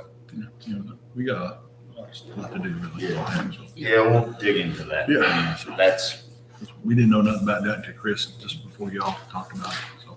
And he said the judges are gonna be talking about it too, so we'll see. So that's a lot of historical stuff. Yeah. all right. But, you know, that adds up to 15 or almost $1,500 a year, you know. Right. So who wouldn't want 1,500 Sure. extra a year? No, and I don't, Especially when people off the street are already making it, it's, you know. tough to You know, it's really sort of a slap in the face for somebody that's been here 20 years. Our report should be back on August the 15th, is that what you're saying? Yes. Company, so, Yeah. So, Which will be before this budget is over. Yeah. Give us time to look at salaries. All right. Yeah. I'm gonna dig into that deeper. What else you got? So on your new thing you're getting on the 15th, does that put chief deputies and salaries different too? I don't know. honestly. Because I asked him to historically, look at it. the Everything auditor's except the- office and the auditor and the clerk made more money because they do a lot more extra. But then the other three offices stay about the same. But right now, we've got a chief deputy making more than I do with my certification and my longevity. Right. So, you know, that needs to be looked at too, I agree. okay? And I asked for them to review everything minus elected officials, like we would take care of them, or in my opinion, you knew what you got when you signed your name on a line, which is very popular these days, so. I'll deal with that later, but I think everybody else below elected needs a hard look at within that courthouse right now. This is my last one. Bye, guys. Thank you. have a good day, yeah. Mr. Ben? Morning, Jan. You in a big hurry? You in a big hurry? Give me 2 seconds, I'll knock him out real quick. He had a very big budget, and I'll be right back to you. Okay, that's fine. How we doing? Good, How you doing, Ben? As you probably see, I haven't changed anything but my salary. So the rest of my budget is exactly what it was last year, line to line. So, yeah. I think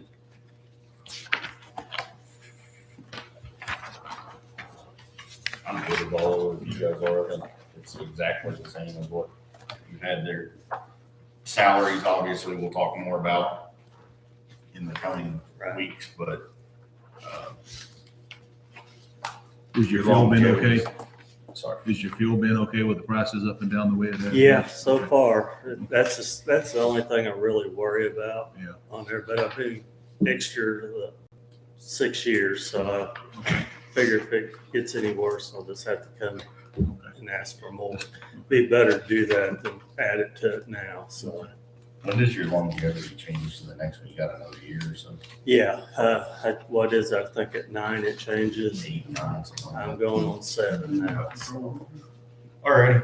I think that one would be under the Appreciate it, commissioner's man. budget. Thanks for all you do, man. Thank you, Ben. All right, have a good Have a good day. day, sir. Have a good one. Jan? Wish they were all that easy.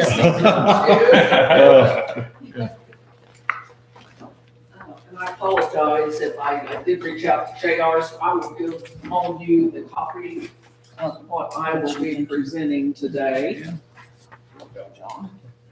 John and John. Johnny, there's a lot of Johns. John and James. Lost one. And guys, that'll be, Yes, this is under the commissioner's budget. Thank you, ma'am. you're welcome. That's what I was thinking, but. How are you, just? Yeah, board of commissioners. John, how are you? Great. Okay.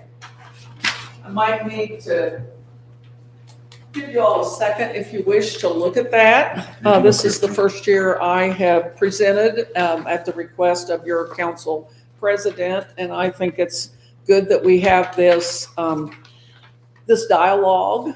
This is one of those things we've always done with the county in Austin. A great partnership that I think has worked well for all entities. I have been providing JR some of our monthly reports, so he has a better outlook on where the spending is going. So what we're proposing this year and what our council approved on Monday night, I have put up, this is our yearly budget where we ended at the end of June of 2026 for our animal shelter. We are putting what our council approved, the Scottsburg City Council approved. I put that up here in the left-hand corner. And what I'm proposing for next year's budget, that would be the county's share. And as you look at that, that 30,000 is a quarantine building that our new animal control officer feels like we need an area to quarantine animals. We looked into ways that maybe this could be done, more cost effectively to all entities.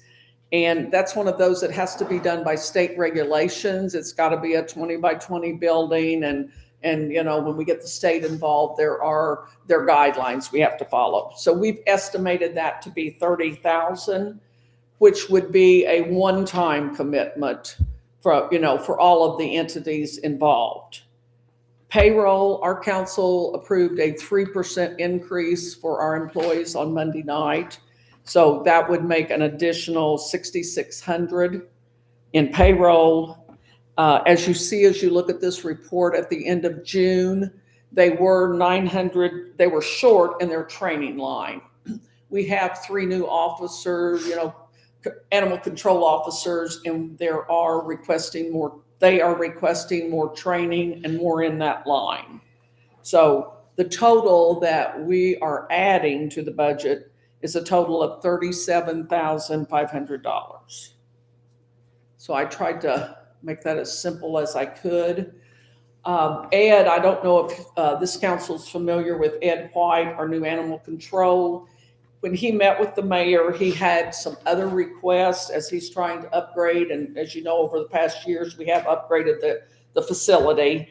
So he had some wants that he requested, that it's a diamond box, truck toppers, and a hydraulic lift gates. Most of that expense is ×3 because of the number of vehicles that they have. So the city of Scottsburg, we are going to pay for that this year out of rainy day. We're getting him the equipment that he needs And our council agreed that that could be taken out of rainy day this year. So that came to $32,376 that we're assuming. And also, we had a nice donation this year from a family, from an estate there, and she has specified that it be given to do a room for our cats. Ed had said we were cramped on space. Again, I haven't really been down there and seen, but I took his word for it. So she has specified that her money go toward a room for cats. And she's in agreement that one of their offices that they use now will be changed over for the cats. And she's also allowed some of her money given to be able to buy like one of those sheds you see around, that we'll be moving their offices into that. So that's like $23,000. And we're getting some in-kind services from her son, who is a labor steward or whatever. So they're going to help do some of the work also. So that's pretty much where we are. And any questions any of you have? I appreciate this, what you've done here. I appreciate what you've done. Because we've always had questions and nobody ever answered them. So this is greatly appreciated. And what's hard to see, but because of this, I guess I could minimize since Heather's not there, but that's the report they've started sending to me, which is itemized. I mean, Jan does an exceptional job with the city of everything has a place and a dollar amount affixed to it. So they've sent those to me, and I'm more than willing to pass them along to you guys, but it's multiple pages of information that answers a lot of those questions we've had through the years, like Colin said, but everything from the salaries to, the spending almost not daily, but monthly. It is, yes, it's every line that you see here. That's how we come up with these numbers. And how we look at our budget is like when you look down here at the very bottom on the far right hand, at the end of 6 months into the year, our animals still had 54.65%. So you round up, that's 5% more than where he should be at the end of June. We take great pride. If you look up at the top, all of those 100 accounts, we take great pride from my office and from Tish Ritchie, who still helps with budget. Those numbers, and again, we're just a little low there on the department head, but we want those to be like that 50.25%. That's where we wish for that to be, because we know those calculations are just about as accurate as we're going to get them. And as you look down through there, you can see we're minus 900, and that's the one where Ed came and requested. That was in the travel training, as I've explained to this council also. You have a new department head for the, Pardon? Is there a new department head? Yeah. You got? Yes. So Danny's not there no more? No. Ed's been there, he said, I don't know, 25, early 25 maybe. I did not know that. I'm sorry. Yes, and there's two ladies, Tara and Lillian, that are working, and we're working very well now, I feel like, with the Humane Society. In fact, that's why we were able to get that estate donation. When that lady had heard of changes that were very positive, she felt comfortable in donating the money. I didn't know. Thank you. I think some major changes have happened in, how do you word this, the way animals are taken and moved on to homes and different entities that will help find them homes. A lot more has happened there recently. I know some of you guys that are on social media see like the post whenever they take a dog in or they've got one, and it's much, much better. And Ed White's been involved in animal 20 some odd years. Yeah, he came from Jeffersonville. And before that, he worked at Charlestown. Okay. He's many, many years. As long as I've been around Southern Indiana, I've known him in the animal world. So I think he'll do good things for you guys. And to John's point, I'm glad that JR met with the mayor and discussed that this is something he would like to see happen. And I have no problem with doing that, to answer your question. Clears up a lot. Yeah. We didn't know what our percentage, where it was headed to or anything else, but this clears up a whole lot of it right here. Okay. And I hope I addressed those questions about our donations and where they go. In the past, we've not had many donations, so.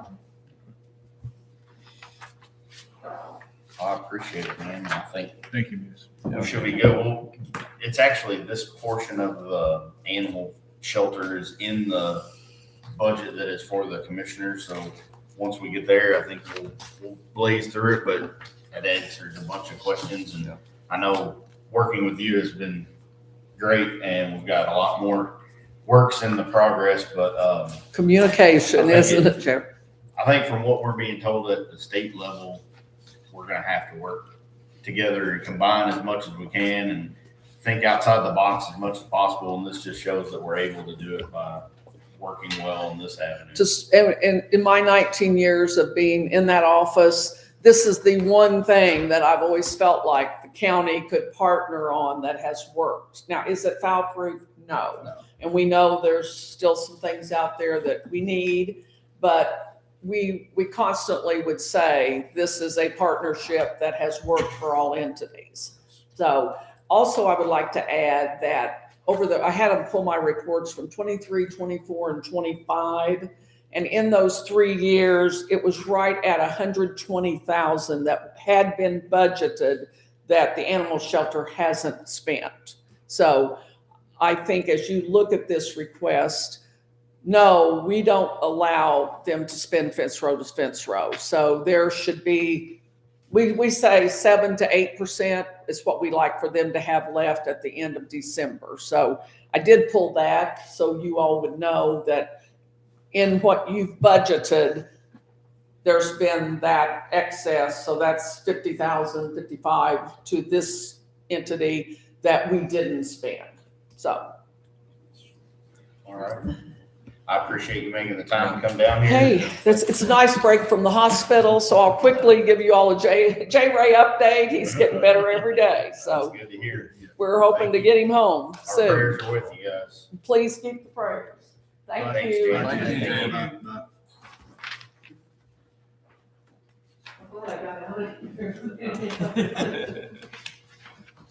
On it, Kevin.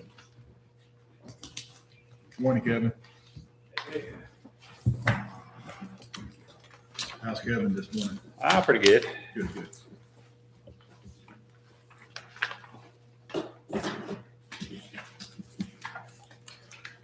Where do you want me to start at?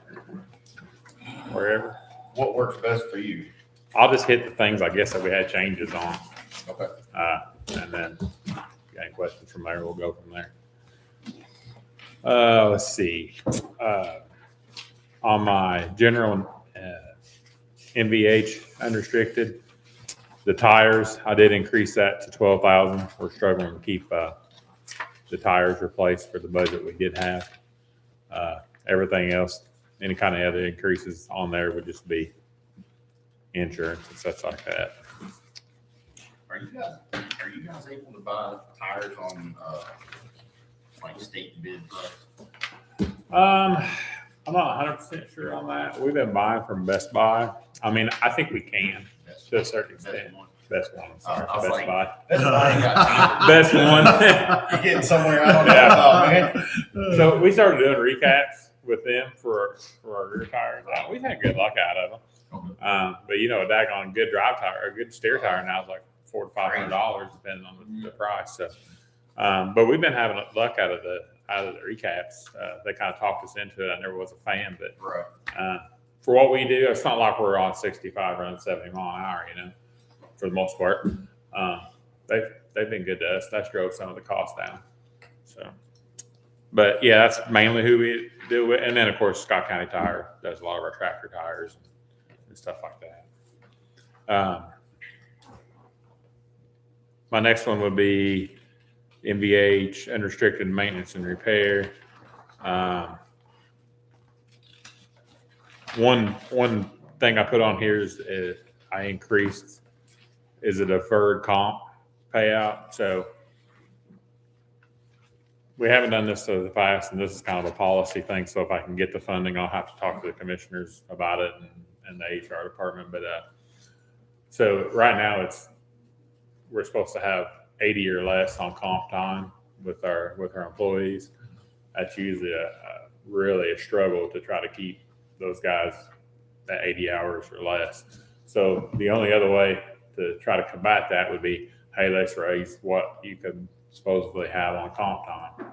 Well, if we don't have nobody working, then we don't get anything done. And, of course, the same guys that pave are the same guys that plow snow, the same guys that come in and cut trees, the same guys that chip seal it are those same guys. So it's always a struggle to try to keep that comp time down. So we was hoping maybe, I don't know, November, pick a month, I guess it doesn't matter, and say, hey, your comp time's got to be down to set hours or we're going to pay you out. And it's kind of controlled overtime. It's not just a crazy overtime week to week and be out of control. It's, pick a month, pay you down, or, make sure you get scheduled off and get that time down, but we can't have you carrying it. Because right now I struggle to keep them down to the right amount, honestly. So if we can afford it, that's what we're looking at on that. That's on deferred comp. On deferred comp, we've always had a budget into there, and Going up roughly 30,000, right? yeah, it's 30. I got 36,913, and how I come up with that number was like paying each employee 40 hours of their pay. So paying a week out, 40 hours down, and I'm not going to mandatory that you get paid out, but it's just mandatory that you got to get your time down one way or another in an X amount of time. Plus, you got to schedule it because we got, when we're paving or chip sealing or snow plowing, of course, it's all hands on deck, just like any other job. So it kind of gives us a tool maybe to try to combat that. And it's kind of like overtime, but it's controlled. So there's just changes we're looking at if we can do. The only other thing I put on here, and I want to pass this paper out to you. You can look at it, throw it away, whatever you want to do. But some of you guys are government employees. Some of them are private, and you all have seen different ways. So the only difference between a municipality and a government employee is JR goes out and he gives it 100% of his effort. I mean, he couldn't do any more from daylight, from start to finish. The next guy gets out and he's falling asleep in the truck and you got to bang on his window to wake him up to come and do something. They get paid the same pay, same reward. Eventually, I'm going to tell you what that leads to. Not great things. It just doesn't. NDOT has a spot bonus program, and it isn't, if I can get funded for it, it would be something that the HR will have to come up with. This is just kind of the parameters they do. So a guy like me could put an employee in for a spot bonus of $200 because I see him doing something great or saving the county money or doing this good. It would go through an approval process. So maybe it goes through the commissioners and they approve it, however they want to set that up. Maybe one of my crew leaders has a guy that's doing a good job. Maybe that comes through me and gets approved. That's just a policy that would have to be set up. NDOT's max out is like $1,000. I mean, we could set that or whatever. Their lowest is 100. I used to ride them when I was a foreman there, and it would, depending, $100 is easy to get. If you're going to get $500, you had to prove they gave blood somewhere. And I mean, they can set that policy up on how they wanted to. But so I put in $14,000, and basically I just kind of went to every employee I had. I'm not saying we're going to use that, but hey, that would be like the worst case scenario. Anything we could get would be appreciated. I did just bring these. I feel like NDOT, it's gas tax money. They spend millions of dollars on this. I'm asking for $14,000. Some of these guys can save the county a lot of money by the effort. I just like to reward some of it. What do you think your parameters would be? Would it be the same 100 to 1,000, or would it be? Well, so their parameters is maximum single bonus is 1,000 max. Fiscal cap is 2,000.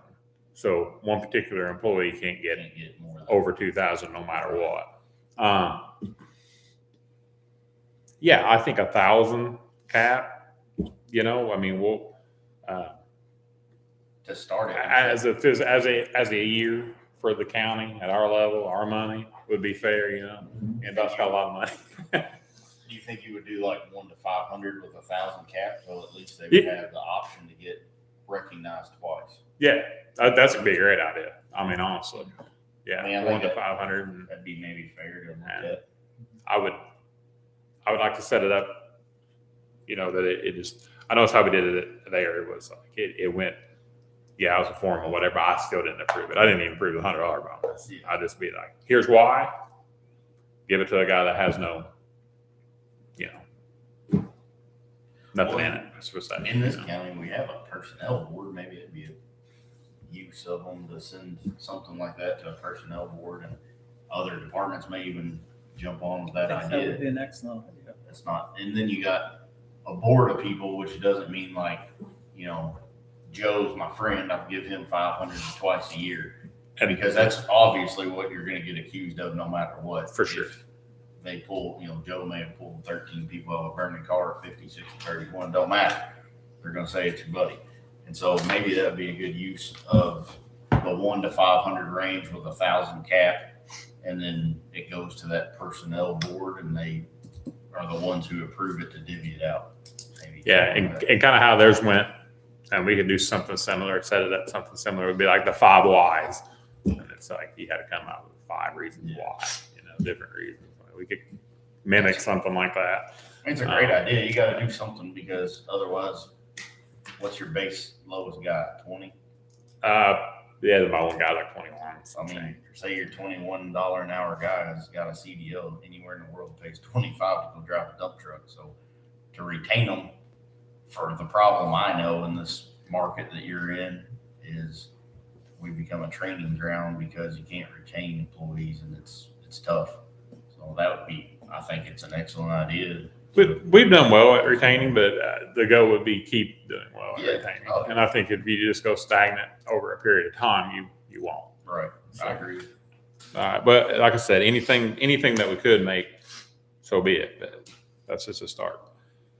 One more thing on that, Kevin. Yeah. Sorry, I didn't mean to cut you off, but if we did the 1,000 max cap, how many employees do you got? Would that go from 14,000 to like? Yeah, there's 70? 15 altogether counting me. So it's 15 Okay, people. so that would suffice if everybody was the. Yeah. And that budget time, obviously, you gotta put what you can in there and then you use throughout. Exactly. I mean, we just have to manage if it's $100, then it's $100. You know what I mean? We just have to manage what we got. Okay. Yeah.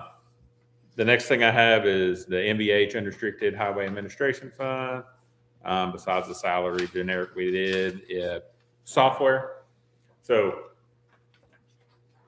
we've started a permitting system where we're charging contractors and so on to pull permits to cut roads and put in fiber optics and so on and so forth. So that did come with a little bit of increase to our software. So that's what that was. Were you still on, Kevin? I'm sorry. Somebody trying to help you out. Phone's pretty small. He's under highway administration. Yeah. That one. And I'm gonna, I'll do that one first. With that software, what was it? Do you remember? I think it was 15,000. Yeah. And honestly, it's only I think it's only about a $3,000 increase, but we may add to a few things. And it's an iWork system that we run off of. Same thing we do our citizen requests, and they're going to add a line to that, and where people can start putting their permits in, and they'll eventually be able to pay online too. You guys have road cut permits? We're just now over the last 6 months, and where the commissioners approved some monetary value to it that we're going to try to get online, and I'm supposed to get trained with iWorks so we can start getting that rolled out where they can get online and start pulling. We're just kind of pulling from behind from what a lot of people's already doing, but it'll be a good thing. So that's the only increase I have on that, but I'm going to bounce back on the maintenance and repair because that brought me to that. I had an X on it. I increased the salary on the equipment operator, crew leaders, and I wrote permits in there because my goal would be to add duty to one of my guys there. to help control the permit coordination. So, now we're going to charge for permits. I think the open road cut's 500. I'd have to look at it all, but it all goes down, fiber optics and so on and so forth. So that's going to go to the fund. I'm good for every year if we take whatever we take in and maybe reinvert that back to help pay for that guy. But I figured in $1 an hour, because if we don't police it and get a guy to run out and see if they're actually going to do it and try to control a little bit permits and it's not a full-time job. Right. It's just a guy that can help out. I can do it too, but I can get another guy that, Cheaper than paying for an inspector still. yeah, just run out and say, hey, or we get people calling. We've had a lot of complaints on the fiber optic guys, obviously. But he can go out. There's some legwork sometimes to get those guys to correct anything, or it can take a little time. Or to even figure out who it was. Yeah. So if they're paying, you can figure out who it was. Yeah.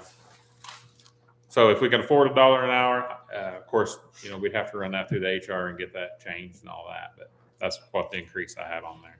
To include it in somebody's job, not add anybody. It's included. Local road and street, it's the same as it was last year. We put the grant match money in there. We'll just see how that goes. Everything else is the same. The CDL training stipend thing, it's the same as it was last year. Hey, Kevin, on the 1176, the unrestricted general. Yeah. At the bottom of the top portion where it is for the mechanic floater, all of the salaries. Yes. Do you have a number there? Ours just says false for some reason. 101,940.04 on the mechanic floater. Yeah. I'm asking it like that. What's Probably. that whole bracket? What's the total on it? It says false too. Yeah, it says All false on mine too. I'll add it up later. Okay, yeah, I just now seen that. Yeah, I just didn't know. I was like, why does it say false? Something around an Excel spreadsheet. That's fine. No worries. I'll add it up later. The CDL stipend. Yeah, it'll stay the same. The testing and equipment, I just asked for whatever the balance was in there, and we. How's it going? You guys still staying busy? It's good. Yeah, we're running into little insurance problems, but we're still doing our own people, and Johnny's had a few people with their own trucks and stuff. So we're kind of navigating through that, and just taking one step at a time. Auction proceeds. I think you just got- Auction proceeds, I honestly just plug the generic number into there because I don't. Obviously, if projects come, we'll address it then. We usually do them through additional anyway. Yeah, because I don't know exactly what'll be left after this year. We have to hook into the city sewer line, so I'm getting prices on that now to kind of see where that's going to fall. Our wash bay, we got everything done, but hooking straight into the city sewer. So I was hoping maybe we didn't have to. I was hoping we could do some lateral lines, but that's not going to happen. So we'll have to get that fee and get all that done. Cume Bridge.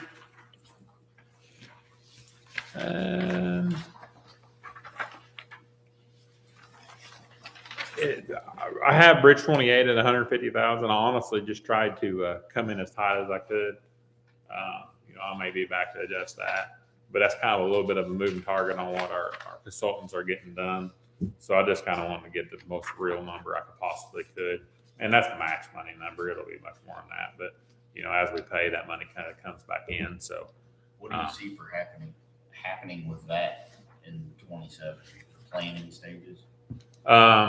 Let's see. Actually, 27 is a pretty low year on it. They have 40% of their design done. They're getting the utilities and everything relocated. They've done that. Went out and done their core drilling, and they're also working on getting the property bought that has to be bought. So that I think 27 is actually the kind of their slow year of it. And so I don't think it's going to be a whole lot of cost, but they also haven't billed for all that either. So they're kind of, that's why I put that in there. I want to try to hold that as tight as we can, keep building that capital up in the and the rest of it for future projects. But, the only thing that, on the Coon Bridge that I'm going to come and talk to you guys after I talk, look at it a little bit more is, we're going to have a fairly decent amount in there that we're going to keep for capital projects and bridges going on down the road.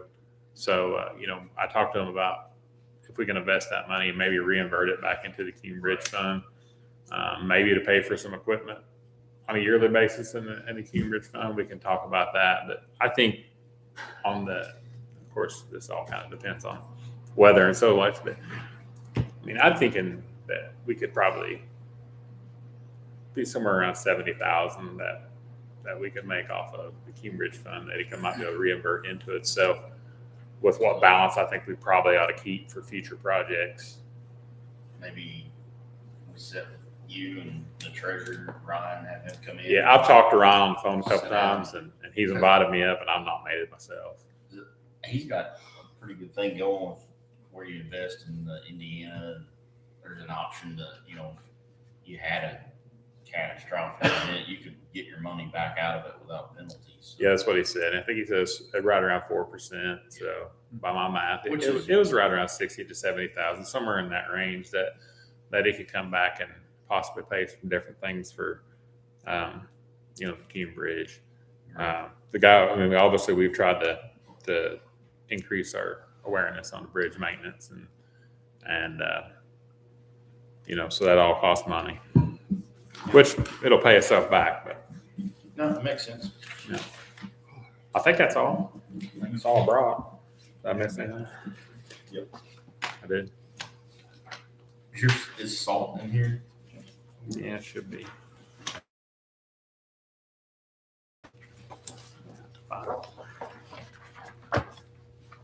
It is in the MVH unrestricted maintenance and Repair, okay. yeah. So I guess I did have an increase a bit of 40,000. So I'm glad you brought that up. I don't know what salt and cinder situations. I don't know what's.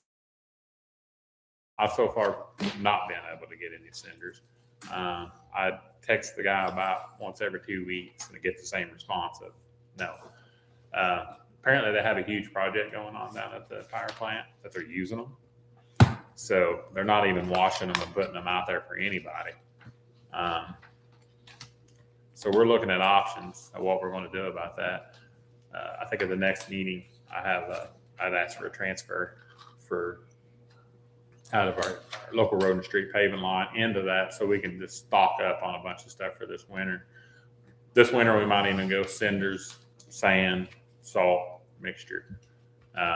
We're okay for this winter because we got a pile. Then the next winter will be something else we'll have to look at. Just so you know, we bought the cinders for $1 a ton. They load them for $2.50 a ton, I think it is. So $3.50 a ton is what we got the cinders for, and salt $100 a ton. So, which we'll never run straight salt, in the county, but maybe salt, sand. But sand's not as cheap as cinders. There's nothing as cheap as what we was getting with cinders. So we're looking at other power plants too to see if it's an option. But I've kind of come Where's up yours coming out? Madison, yeah, which they supply a lot. LG&E, do they do any of I don't. There's the one down in New Albany that I don't sure what they do, but and then of course Jefferson County depend on them pretty heavily too. And I've been talking to them, and they've been down to Gent, and they've not come up with anything down there yet either. So be careful where you're getting man sand because we bought some and it's got metal shavings in it.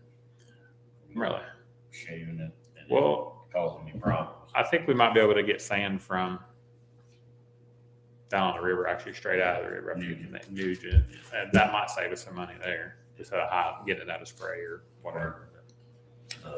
Not so clean sand, you probably can take that because where they have to wash it for full sand down there, maybe that secondary pile. I don't know if it'll sell. Well, that's what we was hoping. Yeah, it's just a filler. Yeah. Good point. I'm Appreciate it, through y'all. Just so you can kind of see what the PennDOT program is. I appreciate it. Thank you, sir. Everybody need a bathroom break real quick and then we jump into who's actually up? Is it Donation. probation. Megan.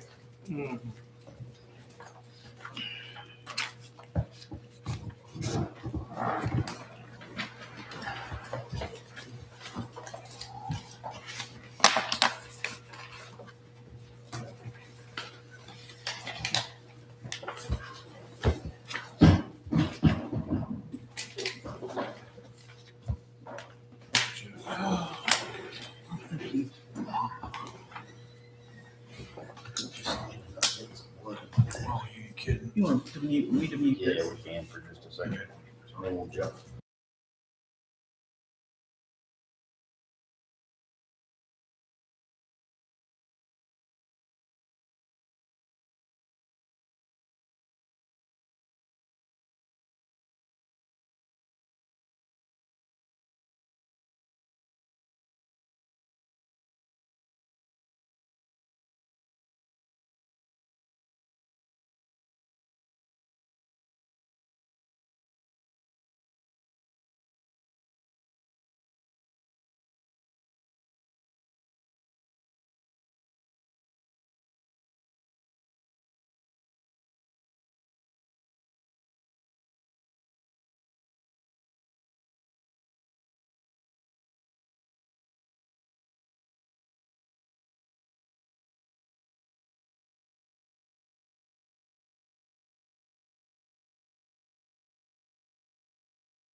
That's wrong. I'll Get it back on. Sorry. Morning. Welcome, sir. Morning. Welcome. Is it still morning? It still is a little while longer. Man. How are you? All right. Where do you want to start? Well, basically what we've got here is pretty much the same thing as last year, with the exception of what we were told to include for salary increase. Everything else is pretty much identical. Do we have a state document? Did they get raises? Probation officers, judges, any of them? What I heard was no. I have not seen that either. I haven't seen it usually. And I'm supposed to say, I've seen other, like in our auditor email, them stating they hadn't. I think there was a statement made, maybe an email, but I don't recall seeing a formal letter that we usually get. Yeah, 'cause we usually have a form saying what it is. There's usually a letter that's sent out. Yeah, I don't have anything. I know you didn't last year either, from state level. No. Maybe last year or the year before. All right, well, welcome to our world. So, yeah, like I said, everything else is, Stays the same. yeah, pretty much the same. It usually does. Is this working out here, having it split up like this versus what we did? I feel like the other way was easier. Easier for you? Just What's your thoughts? also, just do kind of want to point out that one of the probation salaries there is covered by grant. Okay. That's So that grant the just- that's the person for the new drug court. Yeah. Does that grant just come in and pay them, or do we pay them and then? I think, yeah, I submit the claim and they get paid and then it's reimbursed from that. I believe is how the Veterans Court was working. It's been under grant for some years now. Veterans Court or drug? Both. Both were grant. Okay. The one who was on that prior would have been Schneider, and I just lost her to Aaron, another county. With more money in the take-home car. Understandable, I suppose. Can't hate too much or better than themselves. No, But no. it sucks to lose a good employee too.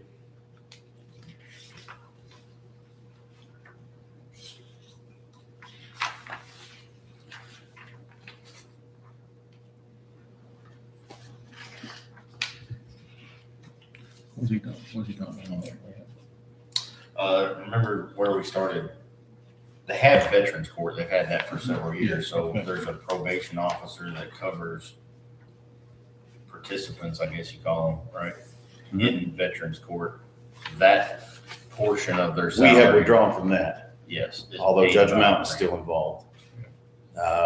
And that particular position is what we're starting here with the new drug court. Yeah, so that particular position that was paid by a grant through Veterans Court Mhm. will now be paid by a grant through the new started drug court that we got the grant for that Judge Mount came in and talked about. So that's what he's talking about, is their salary or a portion of their salary is paid by, is it? Should be all of it. It's full. Should be everything.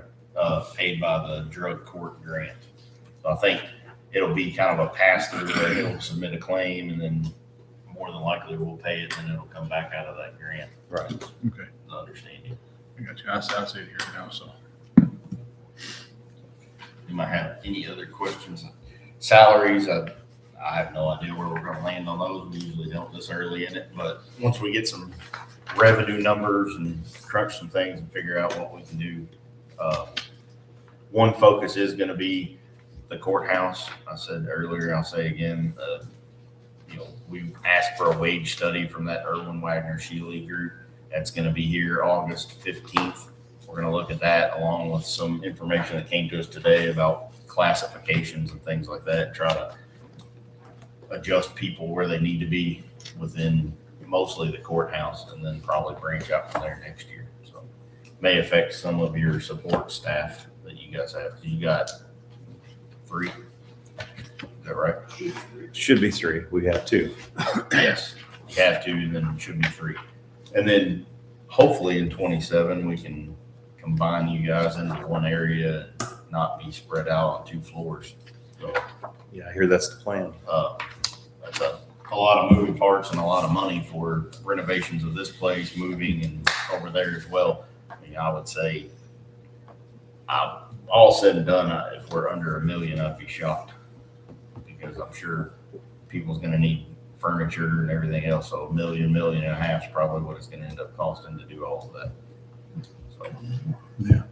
I would say that would be a pretty light estimate, in my opinion. You got a time frame you're looking to start? It always starts out. No, they got, Because I'm assuming that's gonna cause some of us have to relocate they got some, in phases, maybe. well, they got a quote, I guess you would call it, right? And then came back and said needed to be a bid process, so the commissioners were kind of back up and punt on that. And that started this, I think Greg's statement is like, this is like phase 1. And then from there, the courthouse renovations would be like phase 2 of it, because everybody obviously has to have a place to move, so they'll move here. Right. We'll renovate over there, and then we'll be able to move around. But a lot of moving coming, but I think 27 is going to be a pretty big year for that. So got to make sure we got that money and expenses throughout. So it's kind of where we stand as of right now. But I appreciate you keeping your budget tight as always. And Yeah, we tried to, we're pretty, we're pretty tight over there, so. we understand. We will dig into it. Hopefully I don't foresee any major changes. Like I said, obviously salaries, we mark them up 10%. I don't know that we'll make 10% increases, but I hope that there will be some version of an increase. You have to advertise. Jan said 3 for the city, and that was I assume Austin probably close to that. So, and there may be some positions that get more to equal amount and others that get less this year. Maybe one of those years where we have to equal the playing field. So I think there's some talk of people that are labeled as COMOT or computer office machine operation technicians. And they have many different titles, but those would probably be your all secretary positions. They may change in salary to come up equal with what other people who do a similar job do. So if you see talk of that, that's where it's from and why it's coming. So, All right. I appreciate it. Thank you. All right, thanks, See guys. you. Eric, you up next? Commissioner Brand. No, he has his own building. Building. Oh, okay.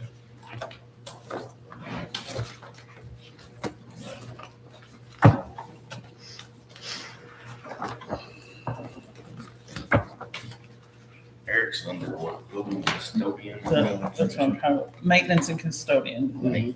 Building maintenance and custodian. All right.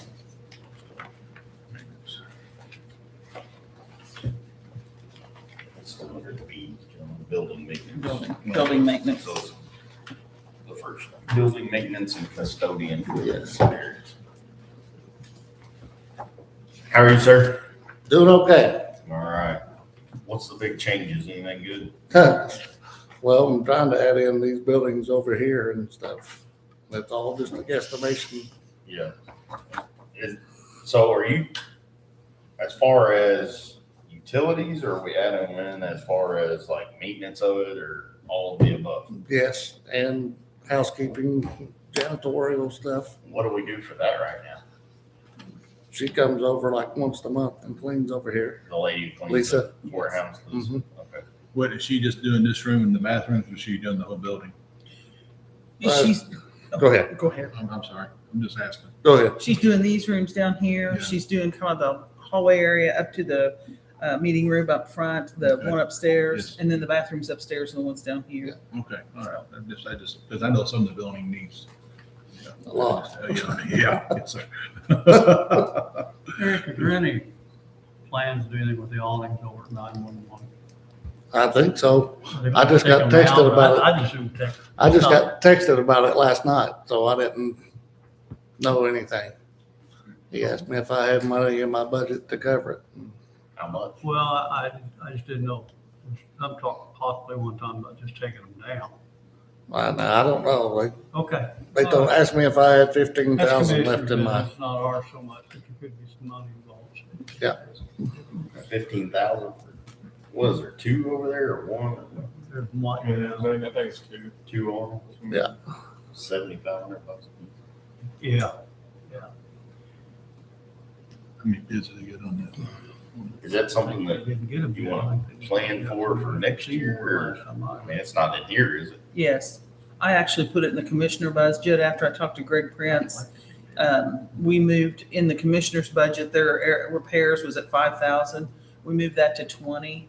There was, quotes from May, I believe, of 25 that were, I forget if they were close to like either 13, 14,000 for those two awnings. I bumped it to 15 just because the age of it, but that's what we put in there. So in the repairs line for the commissioners, that'll be a 20,000 one. Did you know the bid, who bid it, by any chance?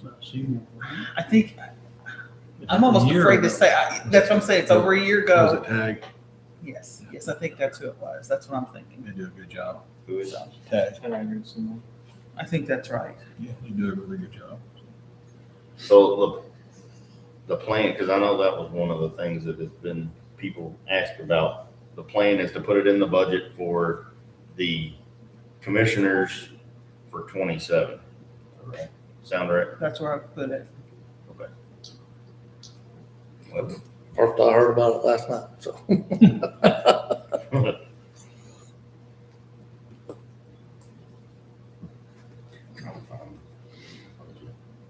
What else you got? That's pretty much it. I mean, What'd you put for this building? Is it, well, like the utilities, it went from like 96,000 to 146,000. We just kind of guesstimated 50,000 for over here. so where are we paying right now for this? Out of my utility line. So is it gonna be short? Because I don't think we've ever, I don't think so. I think it'll probably be pretty close to where it's at though. Didn't you guys add some for over here? I think so. I think we've had an additional for this. I don't know. I don't think you remember. guys did and added some more into, Unless it was a utility guesstimate line. then too, maybe. Yes. 'Cause I know we didn't have this building quite then, but Well, the utility shouldn't be much, well, that's just using this room and everything else being sort of shut down. I don't I think. just turned 5 lights off upstairs, so. I guess if we leave them on, it'll be. We did an additional $15,204 for here, For here, okay. See it right for here. utilities.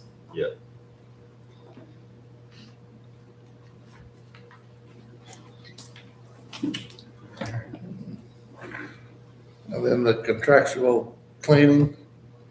It's usually 30,000. We doubled it to 60 about somebody cleaning over here like they do over there. What is that? Just curious, contractual cleaning, what is that? That's the Canepa cleaning. What? Lisa that does the cleaning of the Oh, courthouse it's, over here. Well, I think in a note on that is 60,000 to do it times 2. But when they start construction here, there won't be a whole lot of cleaning going on here when they Right. start doing the construction. So you might have some money left over at the end of the year if we do that. So, Okay. in my opinion, so. But I don't see them cleaning when they're out here Right. doing drywall and Yeah. everything else and doing that. So, myself, I mean, just.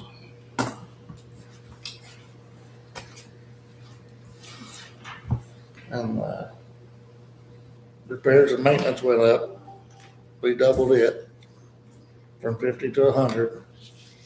And the maintenance, Just for over here. it's for both of them. is that just a guesstimate? Yes. Yeah. And then the maintenance contracts, we doubled it also. It You was still- 50. You still got $17,000 in your budget right now for repairs and maintenance, which covers that, or have you had to spend some for here already? Yeah, I've had to spend some here just the other day for the, I was gonna say, The we just heating and looked air. because he'd gotten a call. It was what, 15, was it 15.8 or 15.5? So we just printed off a new location budget. it was like 15.8 this morning. So he spent a little bit out there just since these have been printed. I'll say I just pulled it up here and it's saying 1723.63 is what's in there right now. But either way, I mean, it's $2,000. Like I said, this is all guesstimation. We just doubled what we had over there. Man, that's a $50,000 increase though on a guesstimation when we're gonna do a bunch of repairs in here. I'd say cut that in half anyway, and then you can always come back with Or additional. go 65 maybe, would that be? Cause Whatever you I guys just think, think- because I think after they do the renovations and stuff in here, they shouldn't have a you lot. shouldn't need a Could be whole less. lot. You shouldn't need, and this is general fund, so if you, I mean, you want, Collins, you wanna go half back to 50 or, and then let them do the maintenance here and see where we end up? You don't need the additional, we do it. You all right with that? Yeah, that's fine with me. Cause I would think we put a bunch of money into here, ought to be there. Well, and also too, on the maintenance contracts, like I say, once they start the renovations here, I don't know, I mean, the filters needs to be changed, but I don't know, I don't know what the people's gonna bid on doing. Right. I mean, so that's a lot of, like, I understand you put money in there, you gotta protect yourself, but Right. still. What's You know, the, doing is that the renovation. additional 50 in contracts? Yeah. Here? He said he does all that, yes. Yeah, because that But we just don't- doubled from what I had over there for over here for the contracts and the repairs and maintenance. I think we leave that at 52. Let's see what, maybe we rewrite the contract for somebody to cover both buildings instead of, it may be cheaper than 50,000 to add on. What's everybody else's thought? You know, like I say, just not knowing what the renovations, what they're gonna do, they're here working. I mean, you will have to keep the filter changed for sure. So, I mean, there has to be some money added to that for whoever does the filters. I mean, they're not gonna do it for nothing. So, Right. You got- I mean, you can change filters, okay? Mm-hmm.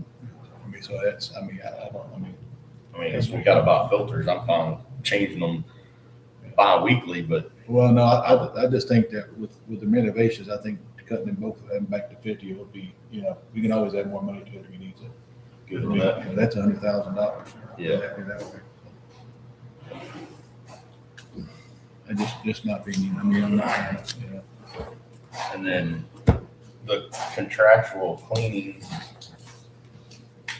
it'll stay basically the same right now won't it, for a while until people move in here. Until they get moved over here. But she is cleaning here now, so you have to keep some money in there because that maintenance Well, it's at- contract, it was 30 for the It was 30 courthouse, last year. correct? It's at 30 now and he spent 12.2 halfway through the year. So you might have money. They do it for $2,000 a month over there. 2,000, what do they charge for here now? 200. 200 So for, $2,200 a month is what is spent. So if we're looking at 2,200 times 12, that's 26.4. So if we leave it at 30, you ought to have another Until the building gets fully, full. It'd still be under budget. Yeah, let's do that, and then we can always add additional next year if we need to. All right. I think you keep the utilities where they're at though. What do we do with that cleaning and windows and war memorial? Because it's still 100% not been touched. that's when they use somebody to clean the monuments and stuff. Do you hire them or somebody else? Somebody else out of, who does? Randy done it last time. So does that need to go back to the, he said Randy did it last time. Already just did it on it, probably didn't get paid for it. No, I think he hired someone, right? Yeah, he hired someone, but I paid for it. Probably Jeremy, I'm guessing. I can't remember who it was. You remember I who have that no was? idea. Jeremy Meadows. I don't know, I think that's. Hey, can you do me a I favor? don't Can you know. reach out to Fuel Monument and Mhm. ask them what it would charge to have them annually clean that thing and then we'll budget that and then Okay, be done. That way it's not a wait until it's filthy dirty and we call somebody. Yeah, I would rather just if we're putting the money in there, we have somebody that keeps it Annual clean. deal. Eric, isn't that a soap and water type cleaning? I mean, I don't it's think not it a, You can't put soap on it. Yeah, it'll scratch it and stuff. Cause I know like my daughter's headstone, the pores of it eat the soap and it takes the coating off of it. And then the statue, That's that's totally different from yeah, everything I else. know that one, that's, But do you care to do that? Yeah, I'll do that, yeah. Ask them, they're right here in town, and as long as it's not something we have to put out the bid or something, let's see what they would charge, and then we'll budget that amount, and you can handle having it clean, because I agree, we don't want it to look bad, and there's gonna be a lot of stuff going on around us. I think they use Kevin White, so I'll call him who you directly. clean? Kevin White does it, I know that, I think he works for them. mine, I think they tried to get him but did they? last time, but Yeah, I just know he does it. So, I mean, I'm not sure if he was the one that done it or I if he don't know. couldn't do it. What about office supplies? Do you use that at all? Just to get paper. Yeah, the Rima paper or something? Yeah. $250 in there, which would almost buy you a case of paper. Garage and motor, what That's is that? my gas and oil changes, stuff for the truck. So that's more vehicle maintenance. Yeah. It was in that line when I come and I never changed the name of it. So, Can we change that 22,300 to vehicle maintenance? Okay, yeah. And then, let's see, you had, you're still pretty good on it. So it had 1,000, you used 328, you got 671. Is that gonna cover you for next year, or do you need? no, that'll probably be good for next year. So leave it at 1,000. Yeah. The janitor supplies, I doubled it because we'll have to start, yeah. does that buys like toilet paper, paper towels, Yeah. things like that, right? So, Cleaning stuff. Yeah. Alright. Everything else looks pretty good to me. Stuff on his expenses. Everybody else got anything on that? The utilities was 96,000. We put 15 in it and make it 111. You're 44%. You're wanting 146 for next year. everybody will be in here. I'm working more. All right. Yeah, and then plus we. It's just a guesstimation That's though. fair. And we gotta keep the heat on all these buildings too, so In the it's not winter. gonna be able to shut everything off, so I wouldn't touch that. All right.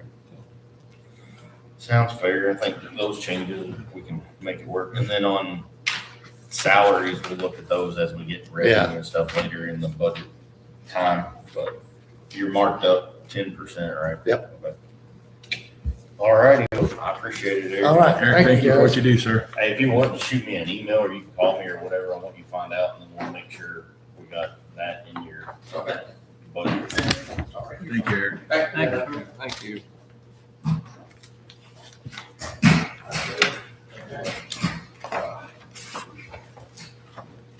Good morning, Judge. Good morning. Hey, if you want to sit down, just sit on the You know floor. what, it's all right. You sure? Yeah, I can stand for as long as this is gonna take.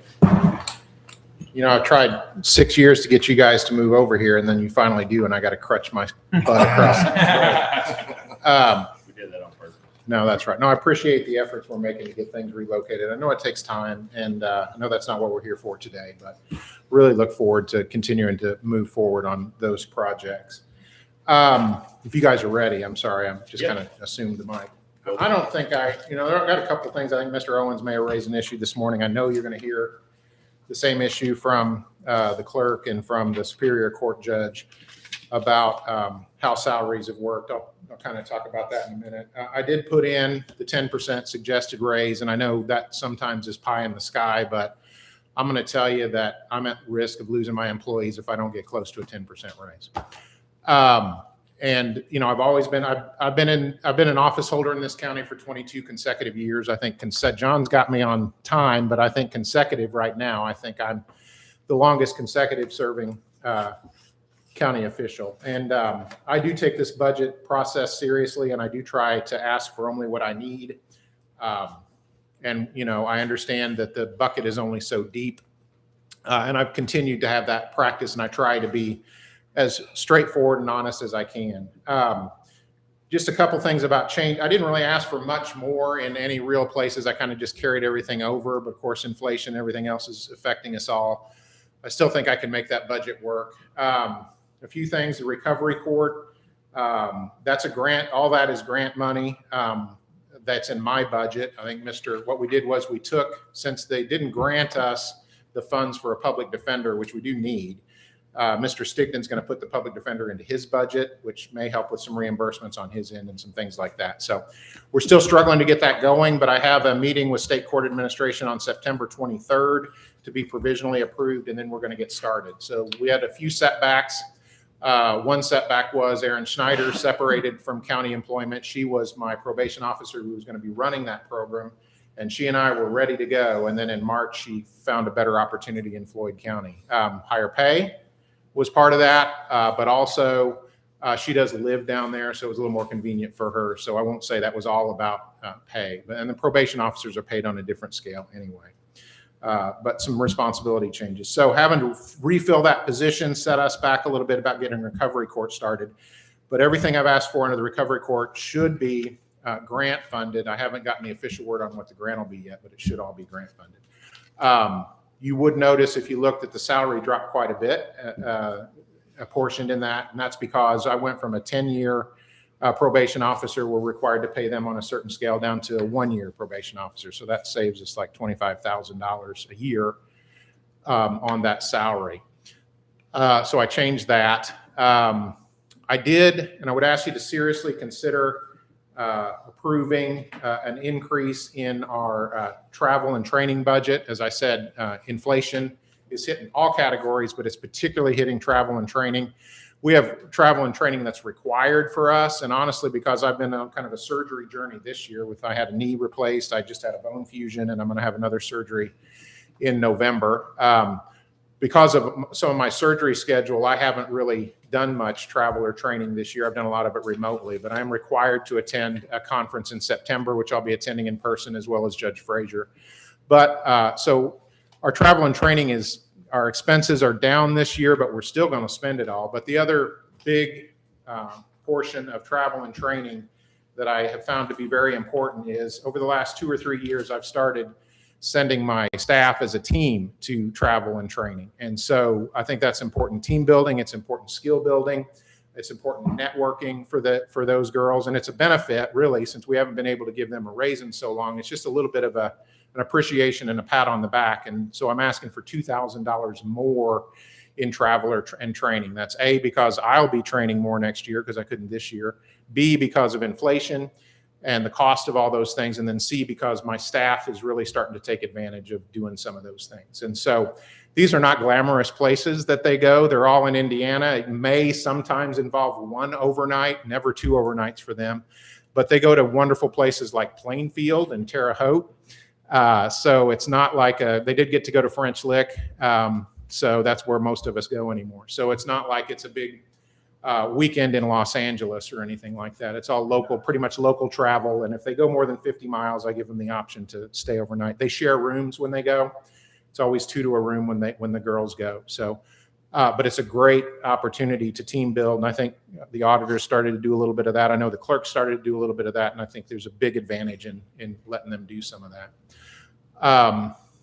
Other than that, you may see, I know you were just talking to Eric about line items that haven't been spent yet.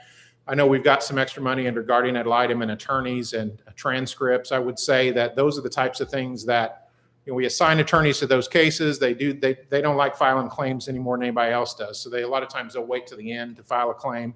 I usually send an email out in October and say, if we owe you money, ask for it now so that we can pay you this year. So though a lot of those claims are outstanding is why some of that money may look like it's sitting there. Other than that, I think my budgets pretty much are the same as they have been. I would just say, and I think Mr. Owens expressed some frustration, and I will say I know my staff came down here in February or March on their own, and I didn't know they were coming. I do advocate for them advocating for themselves, but I did watch that hearing later, and I was disappointed in the way they behaved. And I had a conversation with them about that. And there were a couple things that frustrated me about their presentment that night. And one was that, having been in county government for 22 years, I understand how job classifications are supposed to work. And they had come down here and tried to delineate themselves from other people in the job classification, which I told them that was something that I didn't think was appropriate. And also I knew that this salary study was on the way. So I said, let's have faith in the salary study. And I do. I think the salary study is going to show you that my court reporters who deal daily with attorneys, who draft pleadings, who are responsible for preserving the court record and communicating with the Court of Appeals and the Supreme Court and providing those records to them. I think that you're going to find when you get the salary study that the court reporter staffs are probably going to be classified in a different classification from some of the other departments. so to say that they should probably be paid on a higher scale. That's not the way it is now, and that's fine. We accept the rules where they're at. But after they came to y'all and expressed their frustration, and I think if you recall that meeting, you can understand what all of us department heads are dealing with our employees, with the frustration over the raises. I told them, trust the process. But, I told them I wouldn't allow somebody to behave that way in my courtroom. Also that we should be playing by the rules, which are that the job classifications, if one person in a job classification gets a raise, that should apply to everyone. And I called JR afterwards and I said, I apologize for the way my folks behaved. But I found out recently those aren't the rules. And so I'm frustrated by that, and my employees are frustrated by that. I found out that there was a COMOT. There have been some COMOT classified people that were given a 56-cent raise in 2025, and my people were not. So I have added into my budget. That equates to about $2,000, about $1,000 per year, $2,000 over 2 years.